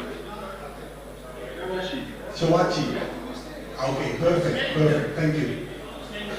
So please give me a minute, they're just coming in, and then I will introduce you, and then we'll start, yeah? Thank you.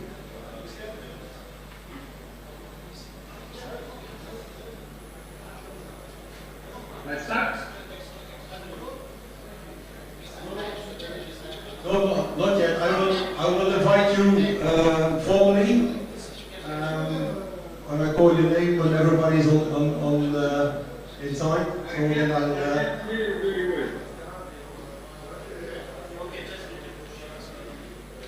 Oh, can you hear me now?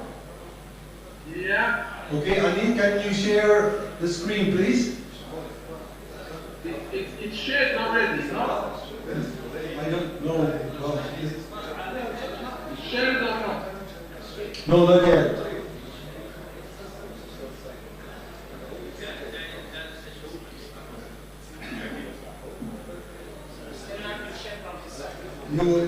It's not shared, Anis.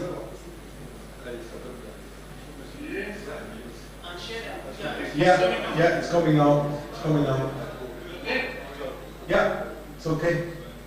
Okay. Please keep it like this, and I will inform you when everybody is inside, and I'll announce you formally, yeah? Thank you.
Everybody back in?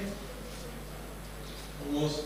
Okay, we started with the second part of the workshop. We have, as you can see, 3 very renowned speakers. And let me introduce you the first one. It's Mr. CHAOUCHI, professor in sports science, and the presentation is up. Anis, can you hear me? Yes, it's okay. Great, okay. We're going a bit more football specific right now.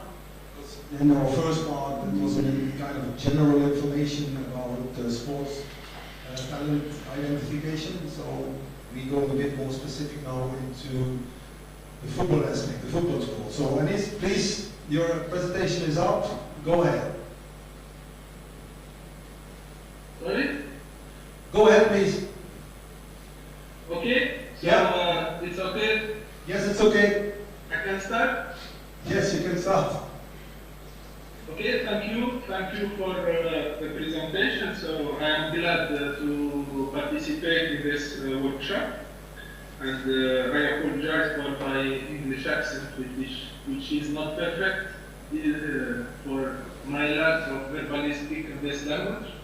So I will try to do my best. So in this presentation, I will try to provide an overview of evidence-based literature guiding practitioners through research, physical testing, and practical consideration to optimize talent identification and development program. So to empower decision-making and adapt solutions effectively to unique context. And I will use soccer as an example. So as we know, the pursuit of victory is a national dream for each country, driven by the significant rewards of sports success. So TID are crucial for nurturing future sports stars, acknowledged by professional clubs and governing bodies who invest substantially in this endeavor. Talent identification and development have been dynamic research field over the past 2 decades, reflected in an abundance of literature spanning books, systematic reviews, narrative reviews, and empirical papers, including works tailored for different audiences, including researchers, sporting practitioners, and the broad public, reflecting so a diverse range of perspectives and insights. Most research originates from Europe with 86.8%, followed by Australia and New Zealand, and there is a significantly less representation from Africa, North America, and South America. And of course, soccer dominates as the most research sport, especially in youth context. Irrespective of disciplinary stance, the exploration of questions regarding what constitutes exceptionality in sports how to identify athletic potential and optimize training methods has driven research and interest in TID across various disciplines. Core questions are in front of this question have stimulated the growing research and applied interest in the interdisciplinary area of TID in sport. And while significant interest exists in identifying and developing talented athletes, it's crucial to acknowledge that many questions remain unanswered. It is also important to acknowledge that we do not have all the answers, and that a large proportion of stakeholders working in this field have a desire to learn and further develop their existing skills. So now let's move forward to explore how talent identification and development research in youth soccer is positioned to make significant contribution to our understanding of this field. So the research in this domain aims to advance academic knowledge while providing practical insight for coach, educator, and support staff. This growing body of literature promises to be a valuable research for all stakeholders in youth soccer development. As I mentioned earlier, current talent research underscores a comprehensive understanding of talent, and it's evident that no single factor determines success. Instead, talent development is multifaceted, calling for further investigation into the interactive effects of multiple predictors. Similar to any research endeavor, talent identification and development often find their starting point in frameworks, and some guiding frameworks can help inform various perspectives and facilitate evidence-informed practice, serving as the foundation for talent identification and development research. These frameworks function as an orientation to professional behavior in practice and offer a variety of starting points for scientific inquiry. It is important to note that the multitude of available models for talent identification and development as we move forward. However, exploring them in depth exceeds our presentation scope. So it's important to understand this model, this future and practical application, which is essential for informed decision making in context, tailoring approach to the specific needs and characteristics of athletes and the sport.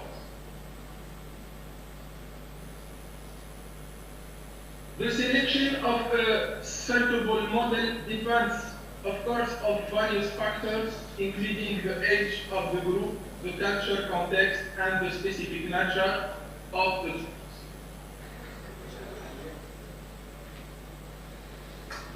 To achieve favorable outcomes, it's imperative that each model is applied judiciously, tailored to the unique requirements and dynamics of the sport in question. So many models are available for them. However, reviewing talent or TID research from 2002 to 2022, certain topics like the relative age effects and physical tests have received considerable attention. Yet, other critical factors may have been overlooked. Global collaboration across region and sports disciplines is essential to advance TID practice. And this inclusive approach, backed by a robust methodology, will drive informed decision making and progress in the field. Regardless of the research focus, the process of TID in modern day soccer contains 5 common stages and interconnected key points. The first is detection, which involves identifying players from outside the game who have the potential to progress into development programs in soccer.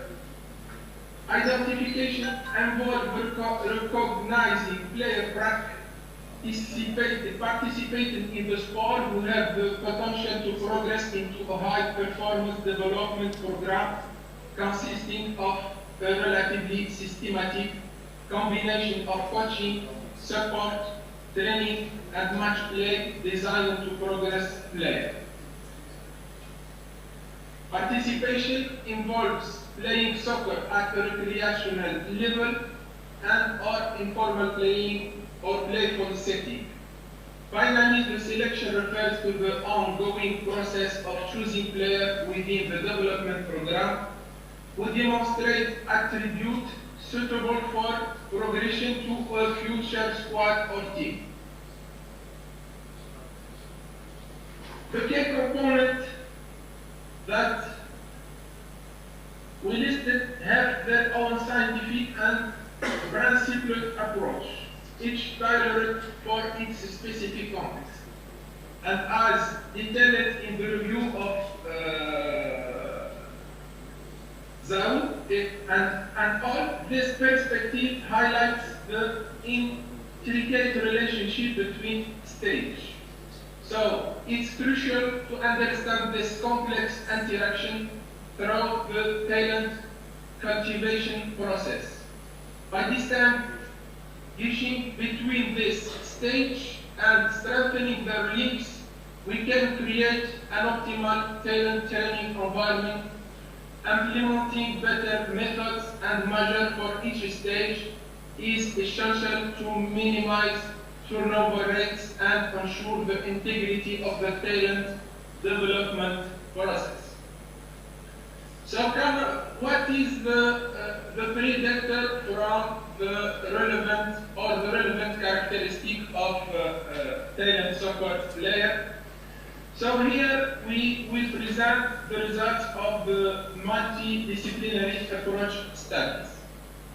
So in the paper of William, or the review of William and al. In 2020, the authors review research that has assessed multiple predictor variables using longitudinal and prospective predictive designs, as well as studies that have used interviews to investigate the variable underlying the selection decision made by scouts and coach. So the paper contains 27 published reports considered as longitudinal study. So in this table, we present the results of this study. So the majority of this paper followed the player from youth to later stage, and 10 papers tracked players from adolescence to professional levels, and the prognostic periods ranged from 4 to 15 years. In this paper, they used statistical methods with classification algorithm to assess predictive variable combined contribution to later performance level. So this modeling procedure enhances understanding of variable interaction, allowing for more efficient evaluation of selection methods. The results of this review highlights that physical predictors have been extensively studied in comparison to other predictor categories due to the high demands of elite sport. Also, skills and psychological variables have emerged as key predictors from such study.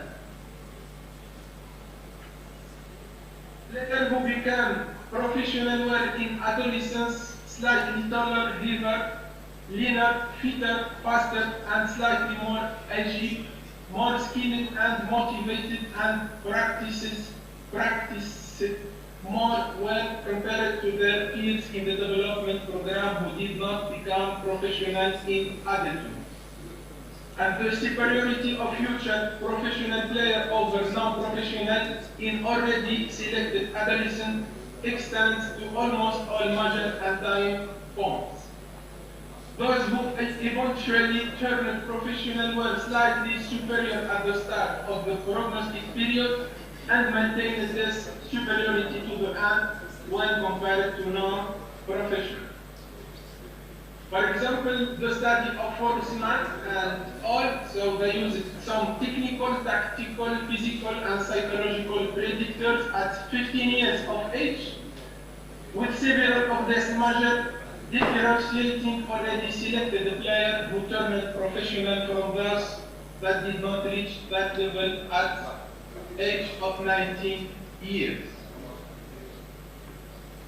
Regression analysis in the study demonstrated that passing and crossing skills, agility, and motivation at age of 15 years explained 33% of the variance in performance level at age of 19 and correctly classified 86% of players at the younger age that turned professional at 19 years. Results clearly highlight also the significance of passing and centering skills, agility, and motivation in the development of youth players. So the performance level at age 19 was clearly associated with the technical skills of passing and centering as well as agility and motivation recorded at 15 years.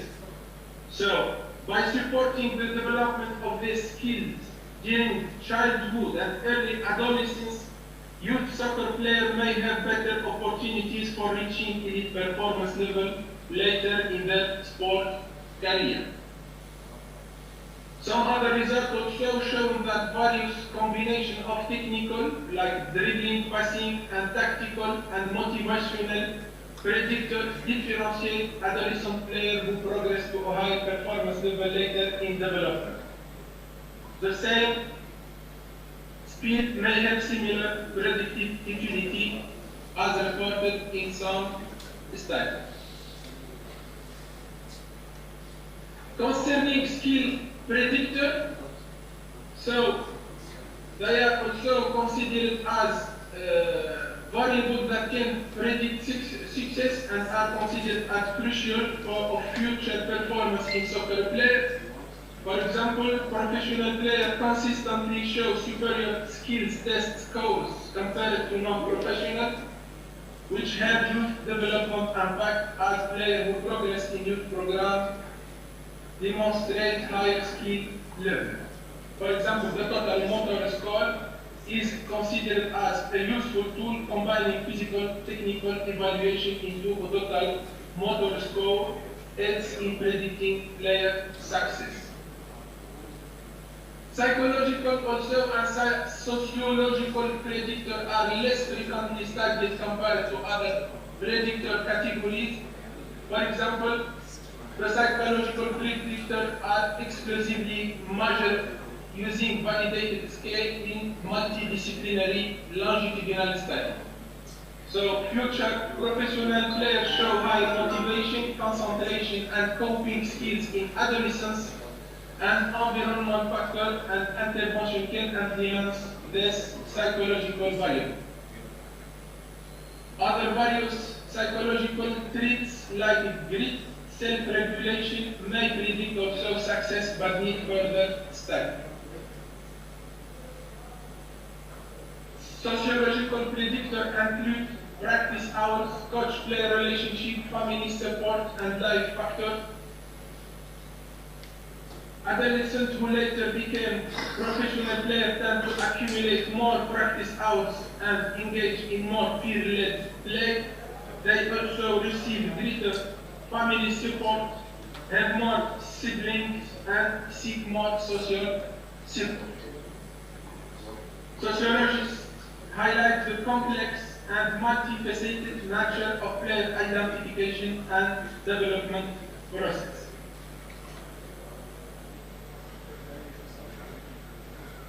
So this model resumes the multidisciplinary longitudinal, prospective, or qualitative studies that offer valuable insights into factors predicting future performance levels in soccer athletes. Despite pragmatic difficulties such as gaining access to players and minimizing dropouts, persistent research has identified predictors with prognostic validity. Skill, physical, and psychological variables have emerged as key predictors from such studies. Of course, like any other field, methodological limitations include issues with performance level differentiation, fidelity of predictor measure, range restriction effects, and utility of the measure used. So the lack of integration of multiple predictors and consideration of compensation phenomena pose some challenges. Also, we have few studies that track players from adolescence to adult performance levels, which limit the understanding of long-term development. Also, we have limited research that focuses on female participants and non-European players, which highlights gaps in inclusivity.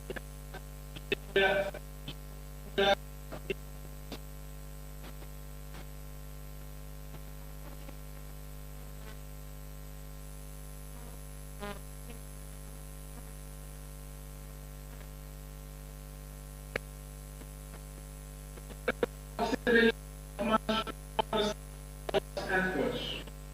So for that, decision making is largely intuitive based on an overall impression and subjective evaluation of understanding, speed, and psychological characteristics.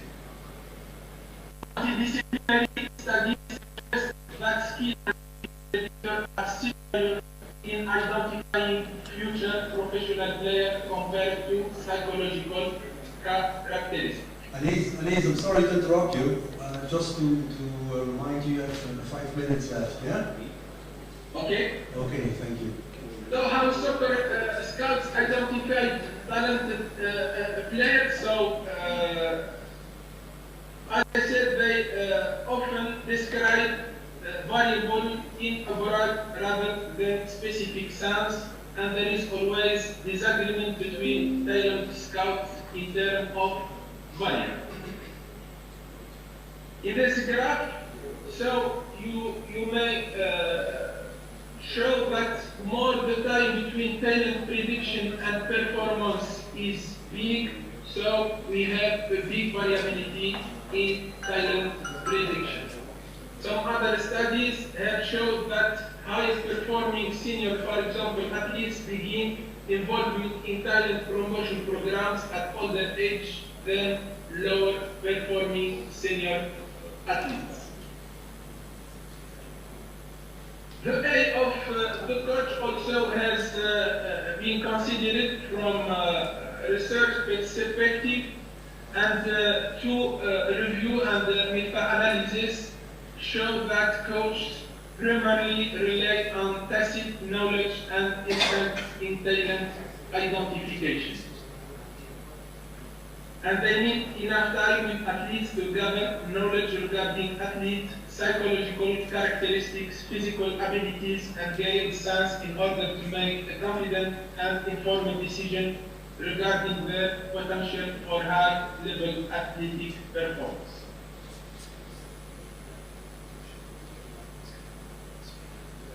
Here you have an overview of the core themed categories and subcategories pertaining to the nature and function of talent identification in junior elite football. And we have in the literature many examples of experience, like the GAN study, like the first league, where we can also refer to this experience to help to improve our TID system. Which assessment that can support in terms of physical, technical, and psychosociological characteristics? So the battery, we need to require consideration of athlete stage and maturity as well as the specific demands of the sport, context and available research. We need some comparative data specific to age and maturity that should be analysis and interpretation of athletic performance. And the physical differences between sports in young athletes highlight the importance of sport also specific assessment. So here you have a final list of agreed player attributes resulting from the Delphi study adapted from Robert et collaborator, where you have the physical, psychological, technical, and hidden characteristics that can predict performance in soccer.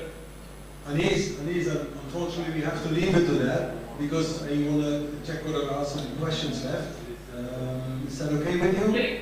Last point, so here we need to consider the effect of maturation, so we need always to take into consideration the somatic maturation, which can help to correct the results as the tempo of maturation is different in young players. If we don't have some benchmarks, we can do our own benchmarks using percentiles from repetitive profiling, which can help the system to improve the detection and development of young soccer players. The ecosystem is last of sports provider where talent identification and development can be adapted according to the culture and the facilities of the country. Thank you for your attention. Thank you, Elise. Anyone have a question? Oh, okay, well, in this case, Olivier, can you hear me? Olivier? Oui, yes. Can you hear me? Yes. Okay, yes. Okay. Can you please put your... Yeah.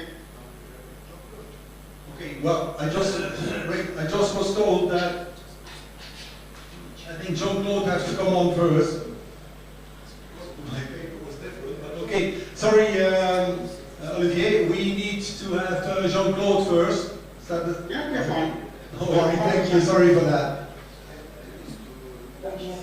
Anis, can you remove your presentation, please? Okay.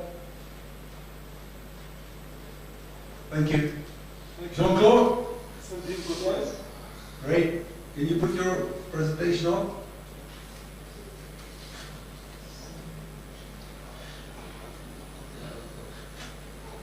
Okay, we got a presentation. Sorry? It's okay for you?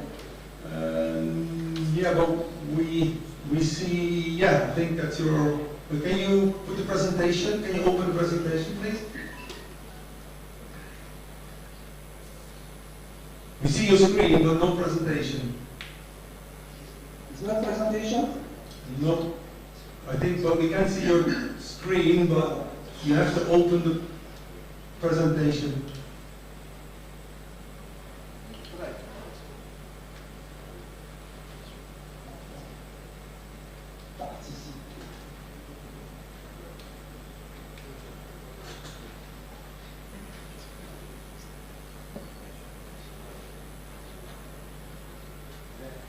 It's not up.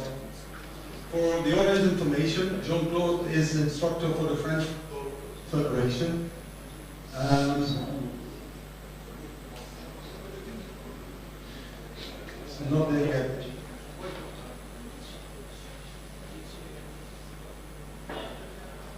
Can you see? It's okay for you? It's coming, I think. Yeah, it's up. It's up. Jean-Claude, stage is yours. I can't have you very well. It's okay for you? No? Yeah, it's okay. It's okay. Carry on. Okay. I can start? Yeah, you can start. Okay. So it's a real pleasure to share today our passion for sport, and for me especially for football. Okay. Before to start, I wanted to find organizers.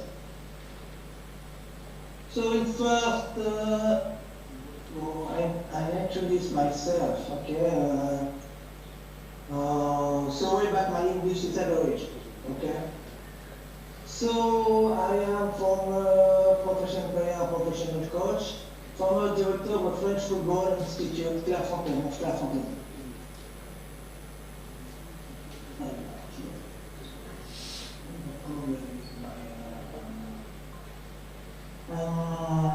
Today, I still work in the technical department of FFF with a big priority of international development.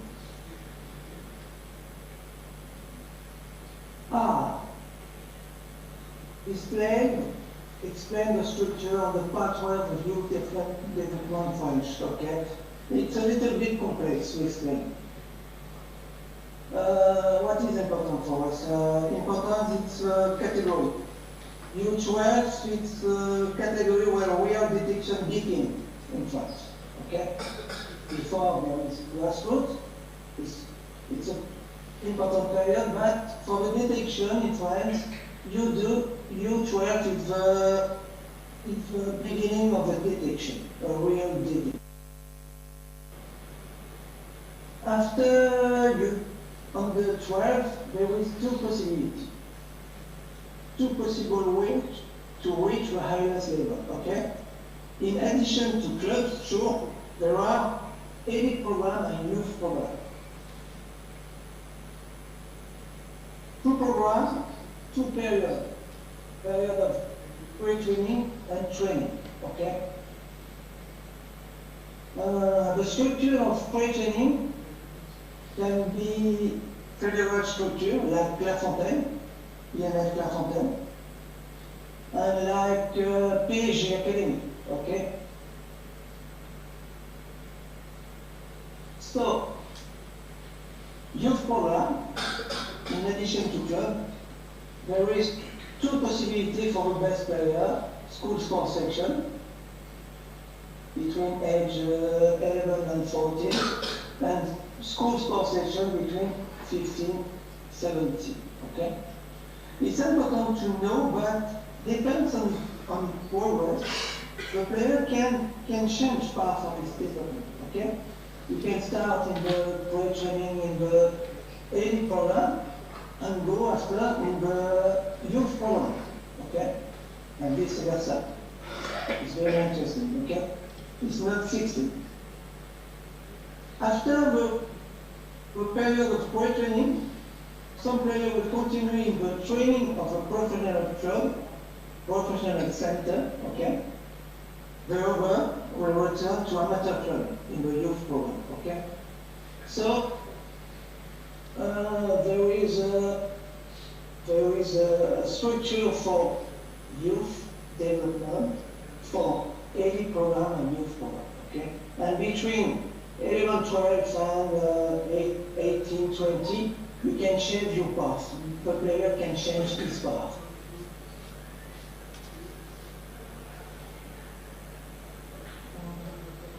This slide is about the detection, okay? About elite Clairefontaine detection.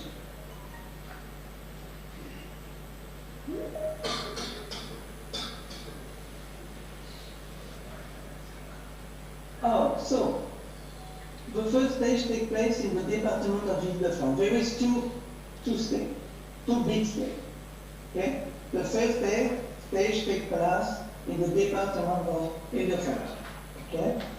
Each club in the department provides for players to take part in detection days, organized by the district. The next step is to select and propose a maximum of 40 players for Clairefontaine detection, okay? So first step in the department, the next step in Clairefontaine. The detection of Clairefontaine is done on the same principle. The difference is mixing players from different departments. After the detection will be, if I remember, 3 debitoring for about 40 players. Or will be chosen the future ENF promotion, the future squad of ENF promotion.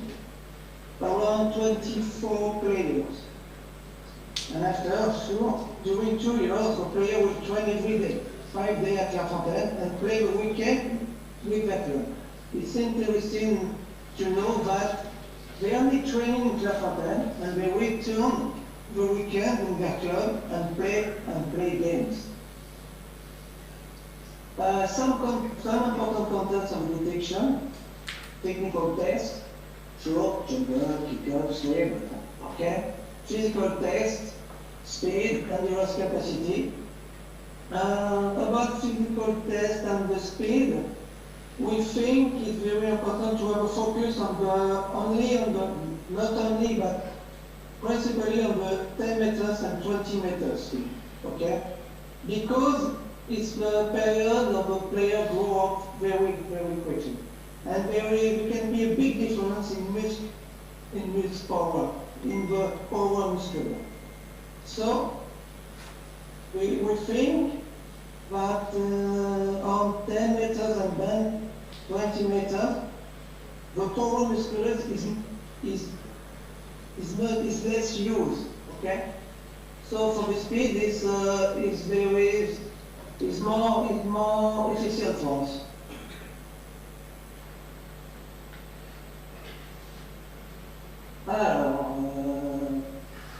We learn to work better and live better together. It's a philosophy of the pre-training and the philosophy of Clairefontaine development. Three levels, but three pillars on the equal level, okay? Football, sure, development of the players. Social, learn to live together and respect common together. Very important pillar, okay? Living in boarding school implies rule and respect for them, okay? For the well-being of them. Example, respect for shadow, clean the room, okay? This player want to go to a high level. They want to play in the high level, to play in the first league, okay? The priority for us is for them to learn to live together like a team, okay? And to respect common goal, to respect for the future of the coach, the plan of game, to respect strategy, okay? And it's like a school, you learn every time. School is part important of the development of player to Clairefontaine, okay? It's a pillar very, very important. What do you want to see in the school? What is priority for us? The priority is the desire to learn. It's very important, the desire to learn. To have a respect for people, concentration. Is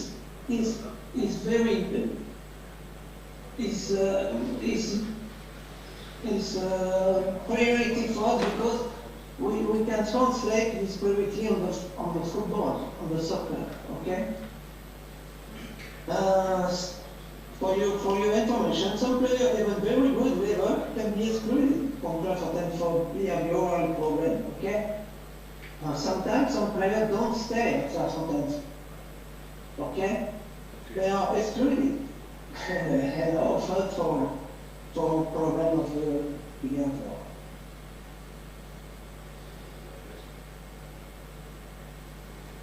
Also, to carry out this project, a teaching team is needed, a good teaching team is needed. You can see the plan, not the plan, but the presentation of the teaching team dedicated to this project.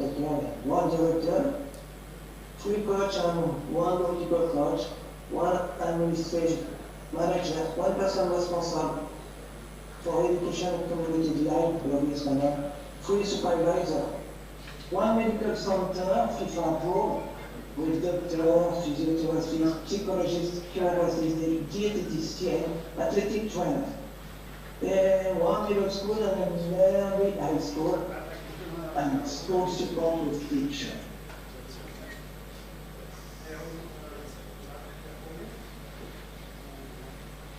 Typical week in Clairefontaine, okay?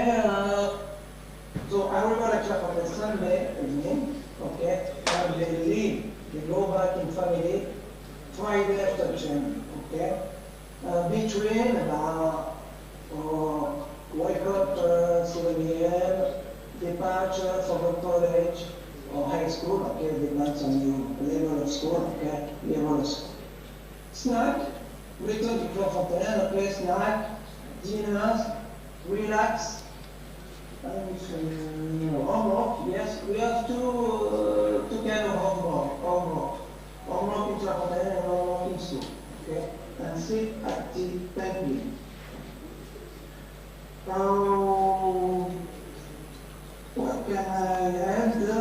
Can I add one Wednesday by month instead of training? It's organized a friendly game. Friendly game is interesting for the coach and the player.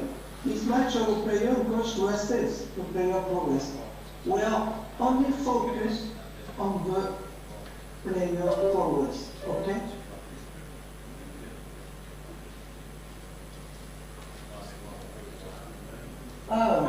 Reflection about talent. It's the aim of this workshop. The first thing for us and for me, we try to say like well played tomorrow. It's very important, okay? To understand that. For us, it's the future. Future is important, okay? And the characteristic of the footballer is for us individual qualities of the teams is present, okay? And not the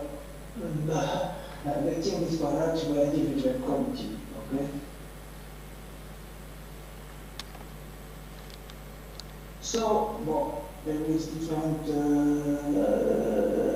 detail about this quality, reflection, being more comfortable, calling, it's better challenge, so you know this topic, you know this, huh? But the reflection is that is very important to have some good technical skill. But it's more important to use this technique according with the situation, okay? You can have a good technical if you don't use this technical in the situation, so it's a problem. No?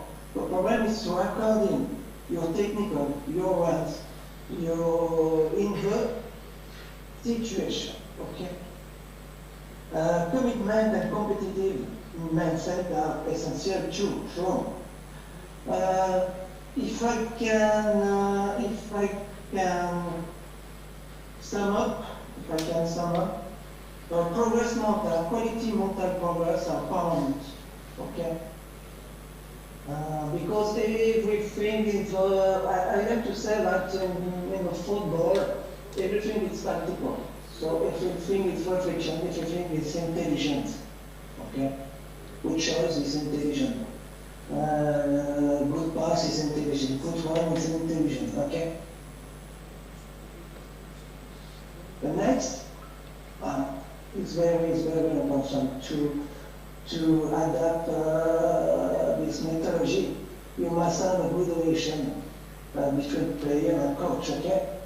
In Clairefontaine, in a French pre-training, the philosophy is everything is done in a climate of mutual trust basis on common goals, okay? You must have common goals, player and coach. Remember, for the majority of these young players, adaptation is difficult after you can understand. You change space of life, separation from family, and change in approach to training. So the relation, also the relation between coach and player is very important to understand. Yeah. The youth player must have confidence in this touch.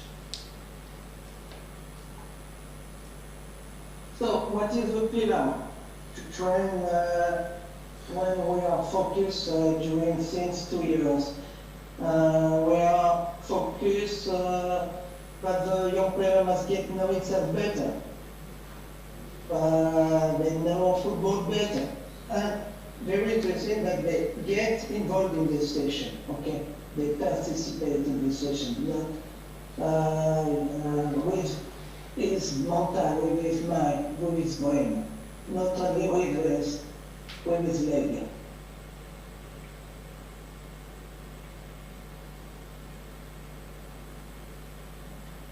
So everything know these phases, okay, and the youth player is not an miniature.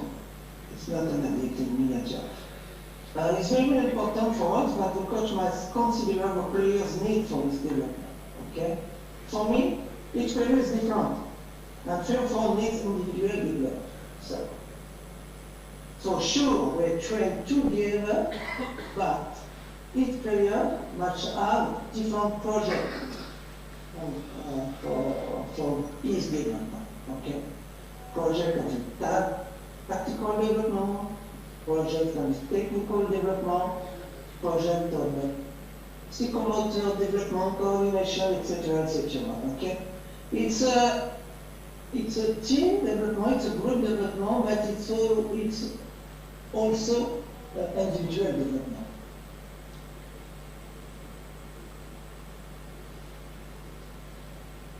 So, understanding the game, you know what is very important. Understanding itself is important, and understanding the game is important.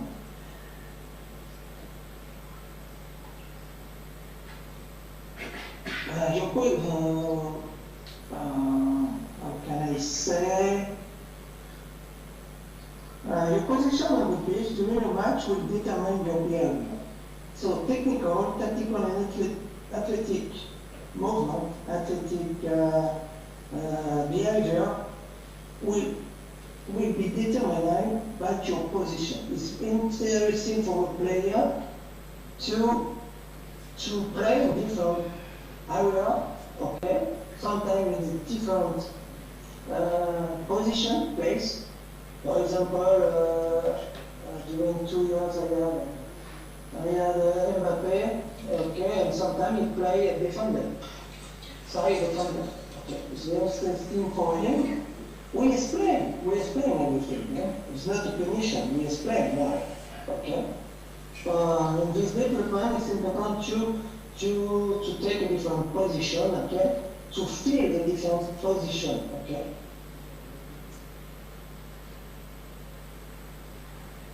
So move from defensive behavior to offensive behavior, and it's a philosophy of scaffolding. The next,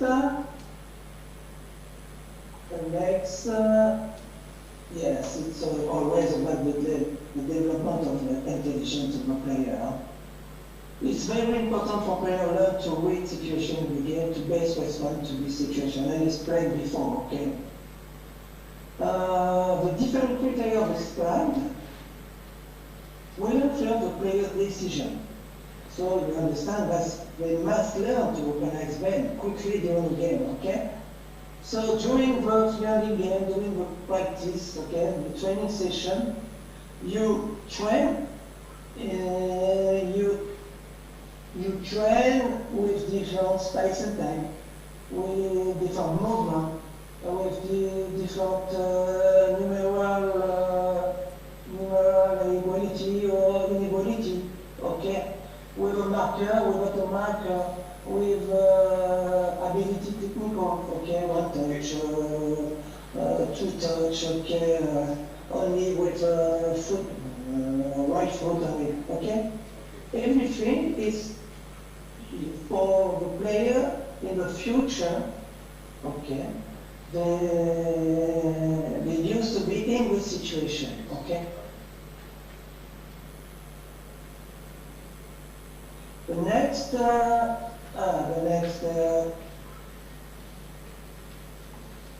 is always to develop intelligence of the player.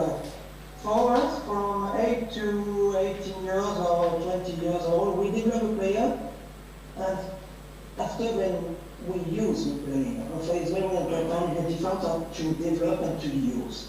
For to use, you must develop the intelligence of the player. So for that, we have different 9 principles of play. Principle offensive, principle of play, and defensive, okay? And we train for the player's development. So, we choose 5 by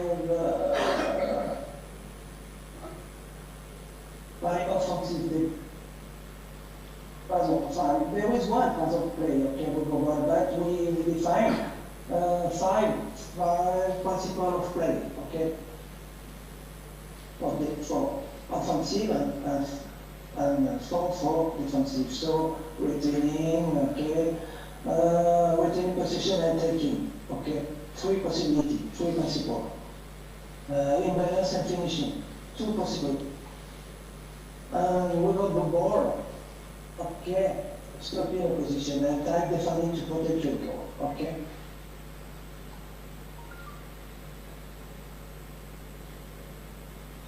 So the development of the development of young players a long way. It seems to us essential to plan all the steps, okay?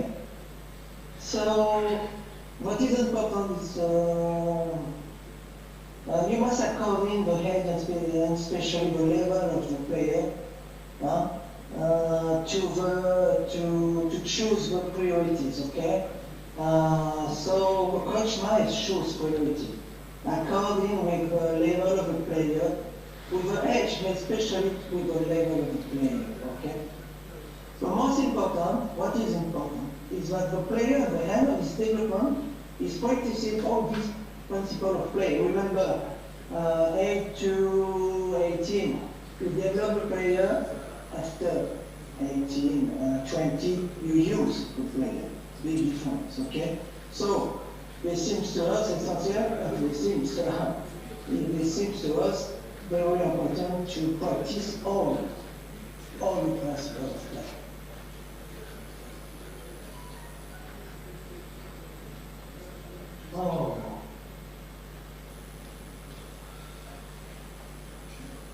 How you develop this additional approach, okay? Additional approach is physical preparation, mental preparation, technical skill, okay? Technical, physical, and mental will be developed especially or integrated into defensive or offensive tactical development, okay? When you organize, when you plan your training session, okay? Depends on your choice, of your priority. You must develop physical preparation, mental preparation, and technical skills. Depends on the tactical situation. You choose maybe you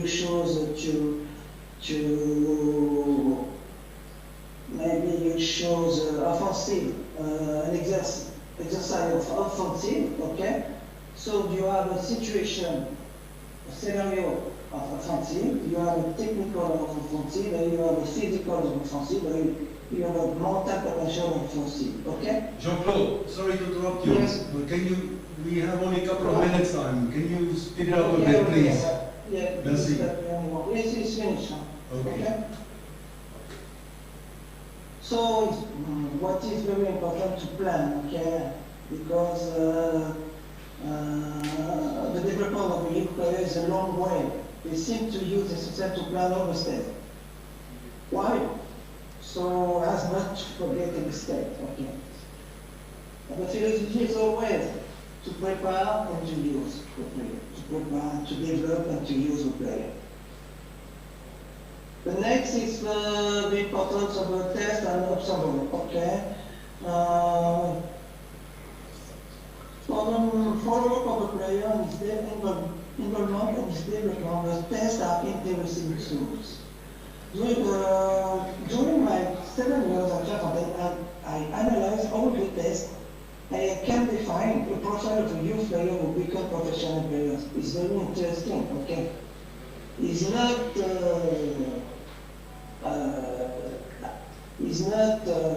very interesting when you train a youth player, when you work with a youth player, to have a profile. It's not a real tool, but it's very interesting, okay? We have some tests, but the most important in the sense that each coach builds tests, okay? Because for us, the tests are built with my analysis, okay, of the player will become professional, okay. For conclude, okay, it is important to recall the fundamental role of the coach in the development of the player. For me, an academy or a club is a team of coaches with common and complementary objective. Okay?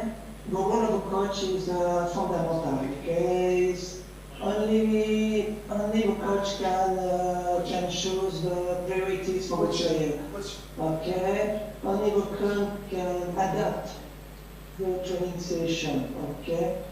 And sure, the team of coach is very important because we train of different categories in French. The development is 8 to 18. So we have different coaches, but we must have the common and complementary objective. We have different guides to develop this methodology. One example for one example, you can see one example. Thank you for your question. Merci pour votre écoute and sorry for my average English. Great. Thank you very much, Claude, for your input and presentation. And your English is okay, don't worry about it. Merci. Olivier? Jean-Claude, can you please take your presentation off? Can you close it? Yes. I don't hear you. Excuse me, but the sound is cut off at times. Okay. No problem. Thank you. Okay, fine. Thank you. Thank you. Olivier, can you hear me? Olivier? Yes. Okay. All right. Can you? Your presentation is up, so please proceed. Then I don't need to introduce you. It's very easy because we're running out of time a bit. So please, if you could stay to the 15 max 20 minutes, it would be appreciated. Can you see my presentation? Yes, I can see. It's perfect. Yeah, thank you. Okay. So thank you to the Dubai Sports Council to invite me to be part of this workshop. I really appreciate it. I have no conflict of interest or financial support to disclose over this presentation. Is it nature or nurture that play the critical role in determining talent status in sport? So, there is evidence in the science that both are supporting the two. Whatever, if we want our young talent to achieve great performance at the adult level, nurturing becomes very important. And we should create the optimal environment to nurture our young talents within our federation, our club, or our country. Development of young talent is very complex, but it's fascinating. What is fascinating in youth development is because we are dealing on a daily basis with immature structure, going through rapid growth at some points, and each of them will go at the rapid growth at different times, different moments. So we are living a constant athlete change. It's a very dynamic, I think, in my opinion, that's what makes special, and very motivating to progress and to develop many things in this area. So regarding growth and maturation, I would like to highlight some specificities. First of all, we should know that the chronological age is a poor indicator of maturity. Why? Because we have different maturity systems, biology, behavior, psychology, genital, neural, bone, nephroid, and all of them reach their full maturity at different moments of the life, not at the same time. But also, even within the same maturity system, like the biological age or the skeletal age, sometimes it's not unique. We can have up to 6 years difference between two young athletes. Imagine they're 14 years old chronologically. Maybe one early mature is 3 years in front, and late mature 3 years beyond. So one is at 11, and another one is at 17. So sometimes the gap between athletes within the same age group is huge. And this has a big impact in terms of performance, development, and injuries as well. Also, we shouldn't forget the relative age impact, the difference between kids born during the first quarter and the fourth quarter of the year. Also, it's also dependent on the calendar of the sport and the federation. Another important difference, you should know that we are growing the legs by being near to the knee, and we are growing from the upper body far from the elbow, meaning that most of the growth of the leg comes from the two physes, just above and below the knee, and the growth of the arm, the upper arm, comes from near the elbow and near the wrist, near the shoulder and near the wrist. So this is massive difference to be aware when we are dealing with taller athletes or athletes who use more the legs like football player or basketball player. As well, the skeletal maturation between girls and boys is different. Academically, the elbow of the girls fuse at 13 years old, while the elbow of the boys fuse at 15 years old. So all again, it's a big discrepancy in terms of maturation that need to be in consideration over the development. Yes, as well, the PHV, the peak velocity of the girls, seems to rise 2 years before the boys. Also there we have some important specificities. We should know that the limbs grow from distal to proximal, from the foot to the pelvic. The peak leg length occurs around 4 to 6 months before the PHV, while the peak increase occurs between 4 to 6 months after the PHV. So the different segments of the body do not grow at the same time in the same moment. So we are completely in an asynchronic growth and maturation process. And this has a big impact in terms of performance, monitoring, and injury. Lastly, the peak high velocity growth spurt summarizes the sum of the peak of the leg length and the peak of the trunk increase. So the maturity statute and the relative age impact can have some important impact if you are only considering to band your group, your cohort, by chronological age.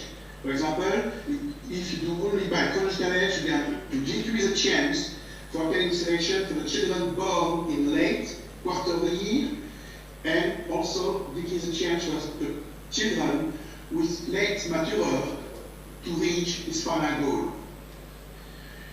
As well, this has an influence in terms of involvement. The children born early competitively are sometimes maybe discouraged to continue to engage in sport because the priority maybe is provided to the boys of the same age but born earlier. And in the opposite, the children born at the beginning who have been in favor at some stage of the development process are more prone to drop out later when maybe the growth and maturation effect disappear and realize that it's not really the talent that it was when the physical advantage disappears. So we have similar phenomena for the early and late mature. Late mature can be discouraged, while early mature do not make at the end when you reach under 19, under 20, when the maturation advantage disappears. So this is important consideration in terms of performance. That's why it's very important for a federation, an academy, a club, doesn't matter the sport, to have some markers to track this growth and maturation. There are several markers, skeletal, which is what is considered as a gold standard. The main one is by the wrist, but there are also different body parts now that can be assessed. Sexual analysis, the somatic growth, measured by the body part or by the estimate final stature, which involves the parents' information, as well the measurement of the growth and maturation vary according to the system beyond measure. So it's very important that in the end, when you are a club or federation, we organize a multidisciplinary team meeting in consideration to choose to pick the right marker that we're going to do, For the somatic growth, they are quite easy to use, easy to put in place, but what is very important to be is that you stick on it. If you change every 2 years or every 3 years between, because there is new staff, new coach, you're not going to have a solid database. As well, you need to be efficient while measuring your data, because if you need 2 weeks or 1 month to implement the result of your screening, of your monitoring, is already too late due to the dynamic of the youth sport. So you need really to be efficient and pick the right marker and be efficient between measurement and action on the field. Regarding development skill acquisition, this is not athleticism. This is brain-centered approach, and it's a key today in terms of training development, but as well injury prevention and rehabilitation when you're injured. Usually in sport there are 2 types of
where we reach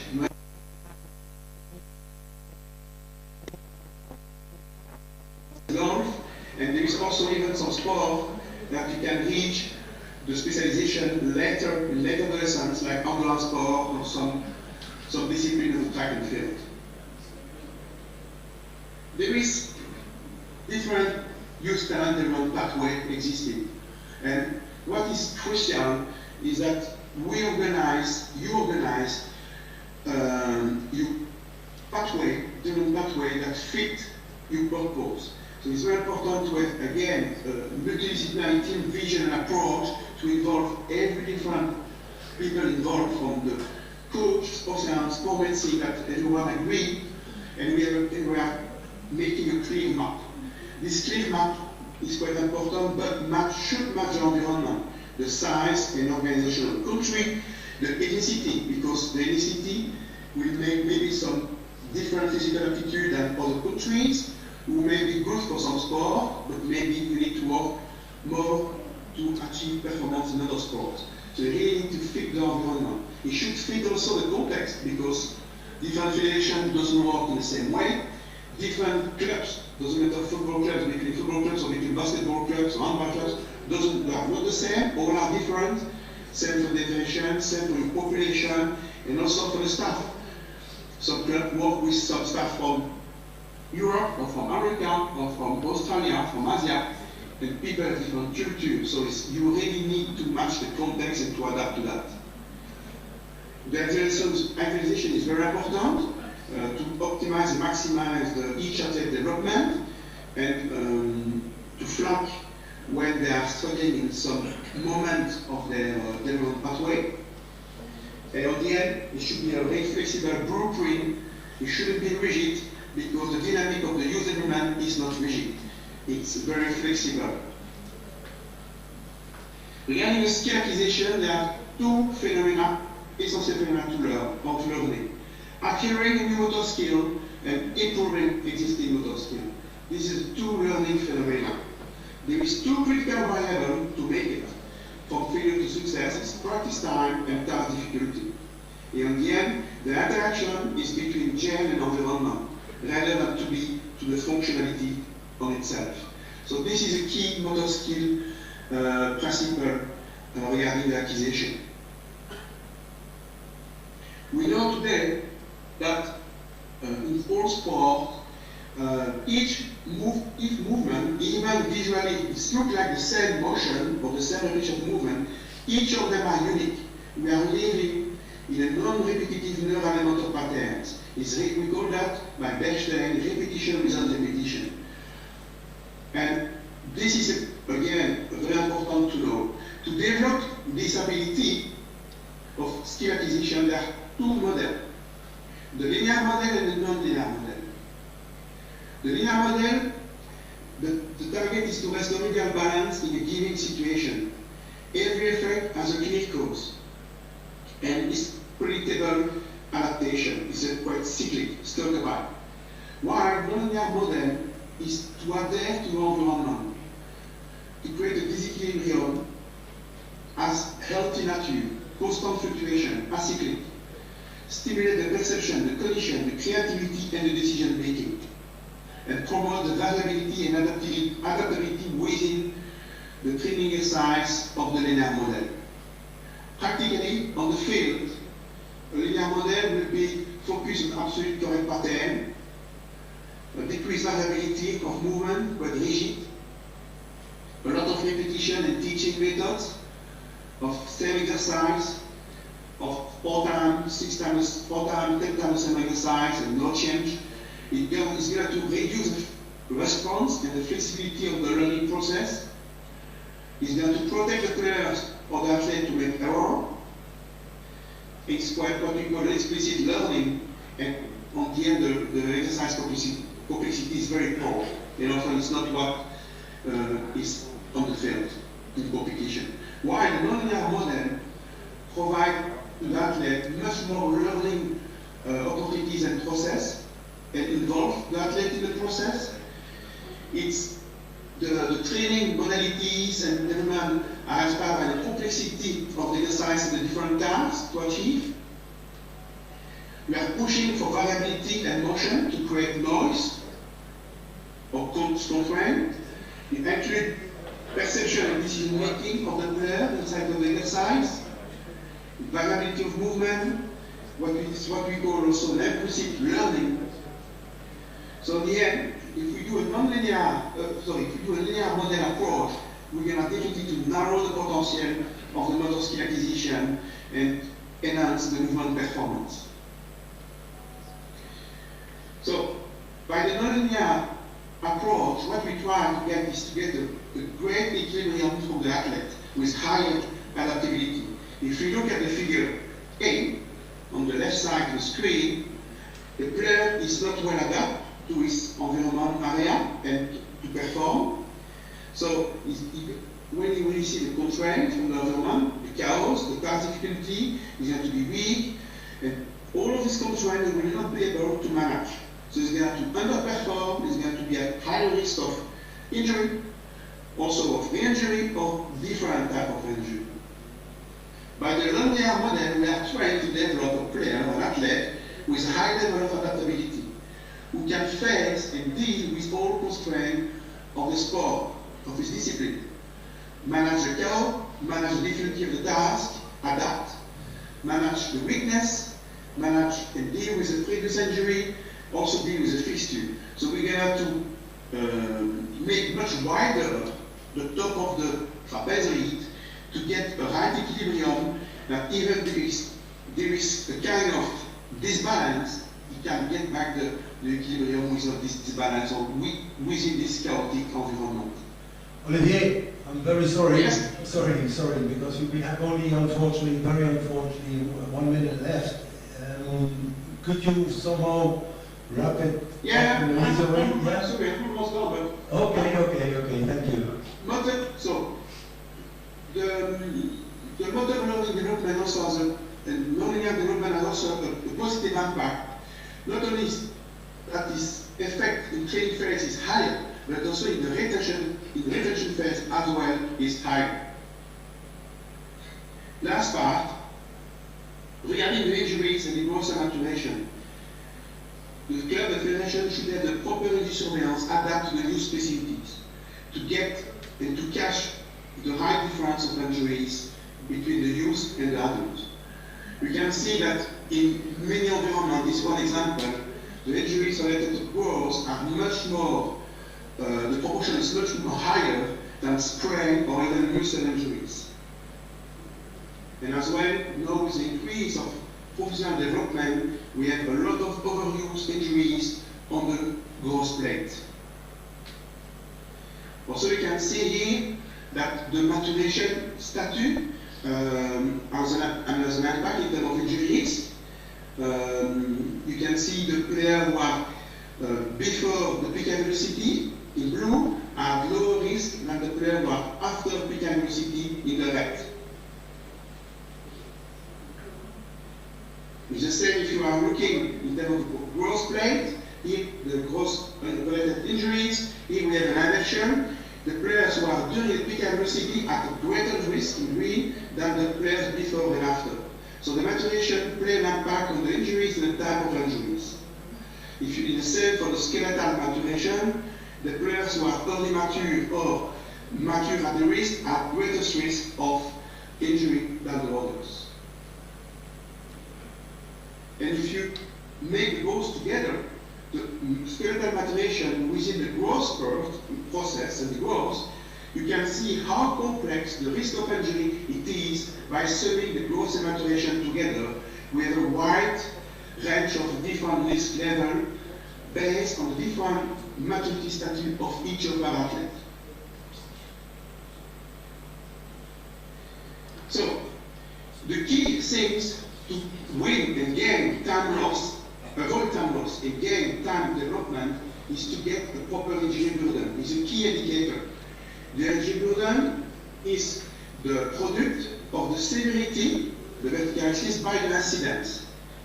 And it can be traduced by days per 1,000 hours, days per squat per season, days by diving, in aquatic sport doesn't matter. And this will give you exactly how much days lost per different time cost you really. It's not based on the incidence, because you can have an injury with a lot of type of injury with a big incidence that costs you only 1 day loss. Or the opposite, one injury that costs you 300 lost. So the burden considers the both. And it's a very important factor for classification. Olivier? Yes, I'm done. Okay. So we can look at the burden by different phase of the growth. And I would like to finish by the successful story of a late maturer from Qatar, Melchar Barsham. When he was in middle of adolescence, he was 2 years and a half beyond his chronic age. He got a fragile skeleton, more than 1 year of injuries, of growth-related injuries. He has been, in that time, third and fifth choice to the goalkeeper coach. Even during 6 to 9 months' time, we have to drop him to train with 1 age group below with the goalkeeper coach because his skeleton couldn't deal with the training with 1 age group. He missed important FC competition when he was youth due to non-selection. And we have been always from the sports science for medicine requesting to the academy to be patient. He will make it, at the end, the kid make it as an adult and as being the goalkeeper at the World Cup for Qatar. So, as a take-home message, social gauge is a poor indicator of maturity. A periodic visual marker monitoring tracking is compulsory within the club or federation. Growth and maturation staff awareness are very important. Early diversification approach because this course is needed. Youth athlete development pathway must be adapted to the context. Non-linear model produce enhanced most of skills. Injuries are sport, age, and maturation specific. And finally, injury burden is a key indicator to maximize athlete development. Thank you. Thank you very much. Thank you, Olivier. Thank you very much. It's very nice. Okay, we carry on straight away. Let me introduce Dr. Mourad to the FIFA Medical Center in ANWAHI. I don't think he needs introduction, but just to officially.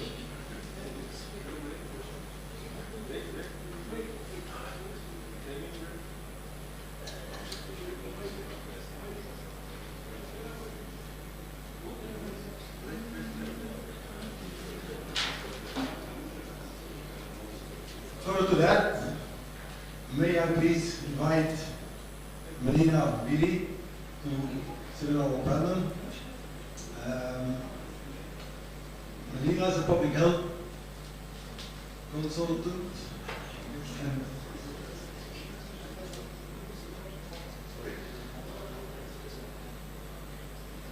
And you may also ask Fatima, please to come over here and join our panel.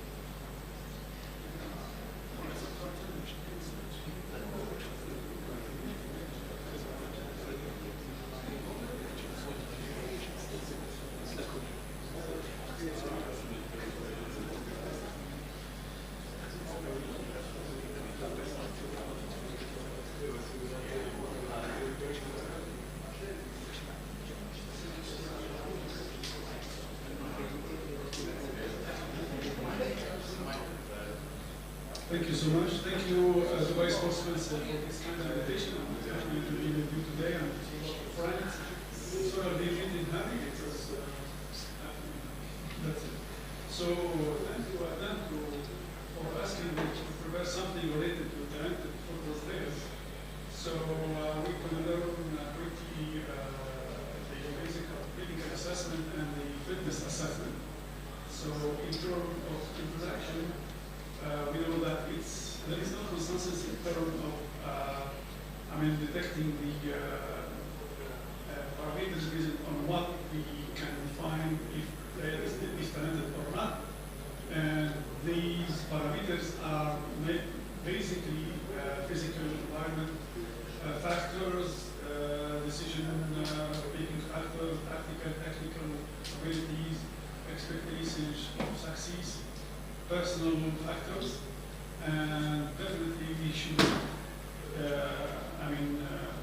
forget the medical factors because they are very important. We cannot build anything if from the beginning medically the player is not fit. So why we should examine players before he starts to practice any kind of sports? For two reasons, at least. First of all, to rule out any kind of contraindication to sports practice, and second, to ensure that we have the required fitness level to allow the player to be fit to practice his sports.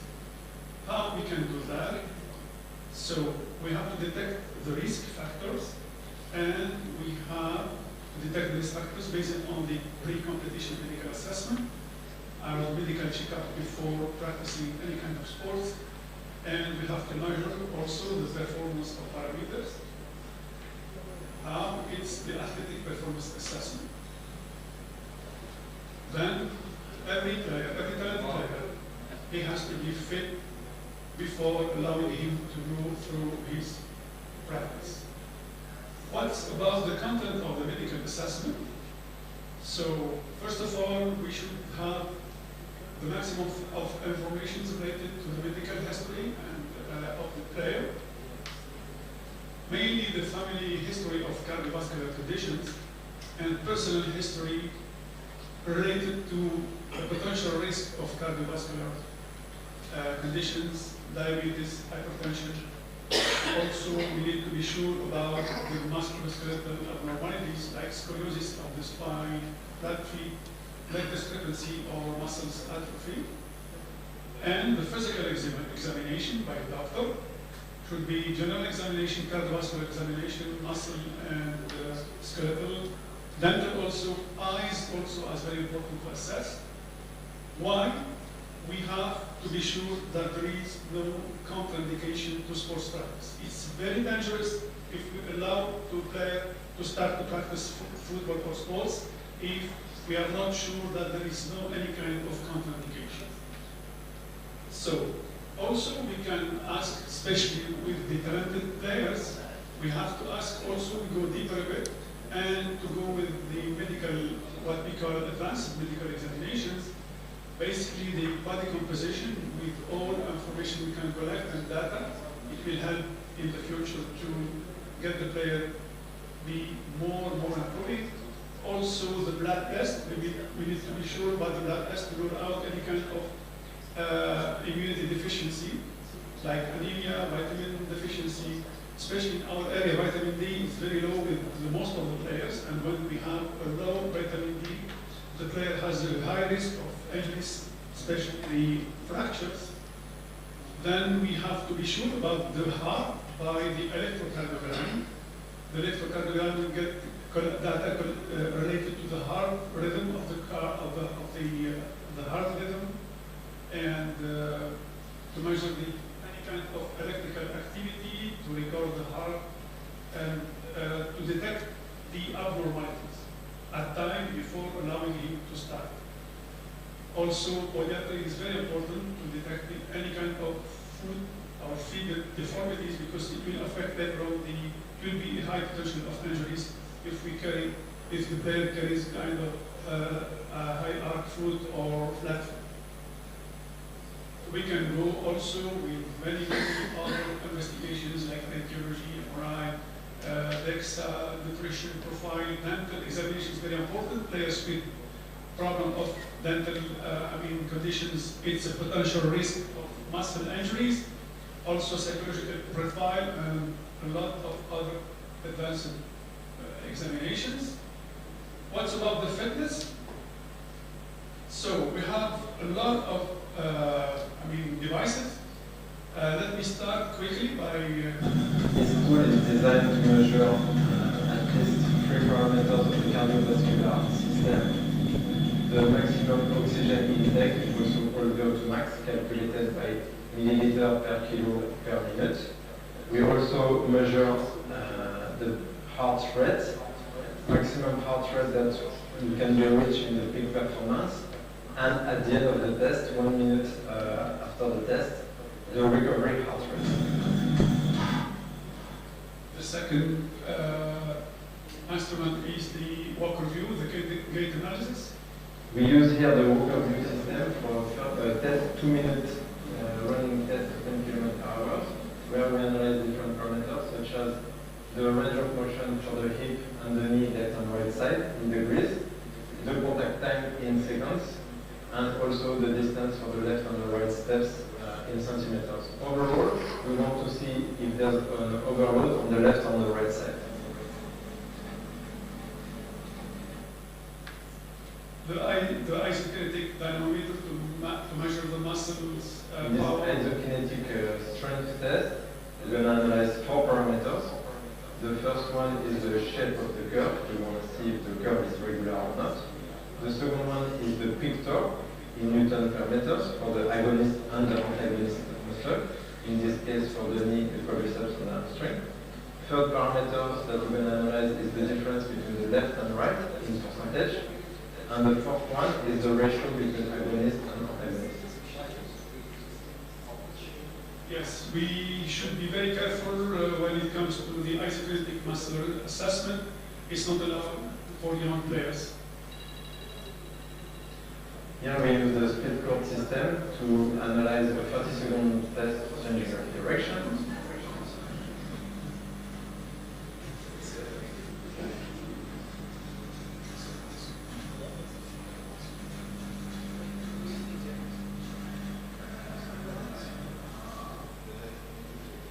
We're going to take into consideration 3 different parameters. First one is the maximum distance that you can reach in meters.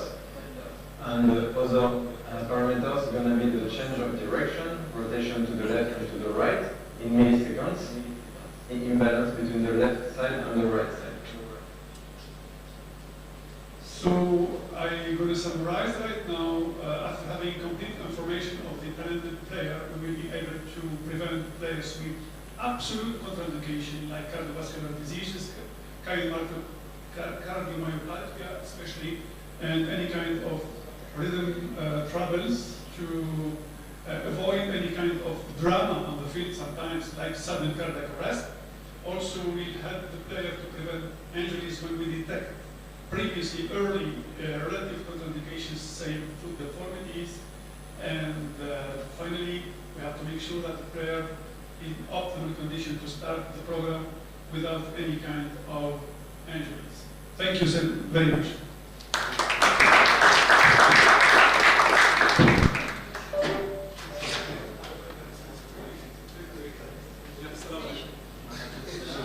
Please, Melina, just to mention. Thank you very much, Doctor. We unfortunately have no time to ask questions, but try to do this in good time.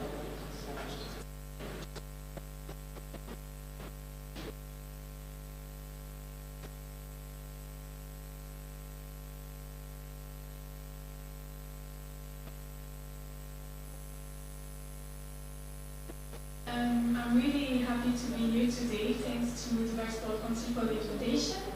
So my name is MÉLINA BILLI. I am a public health consultant in Dubai since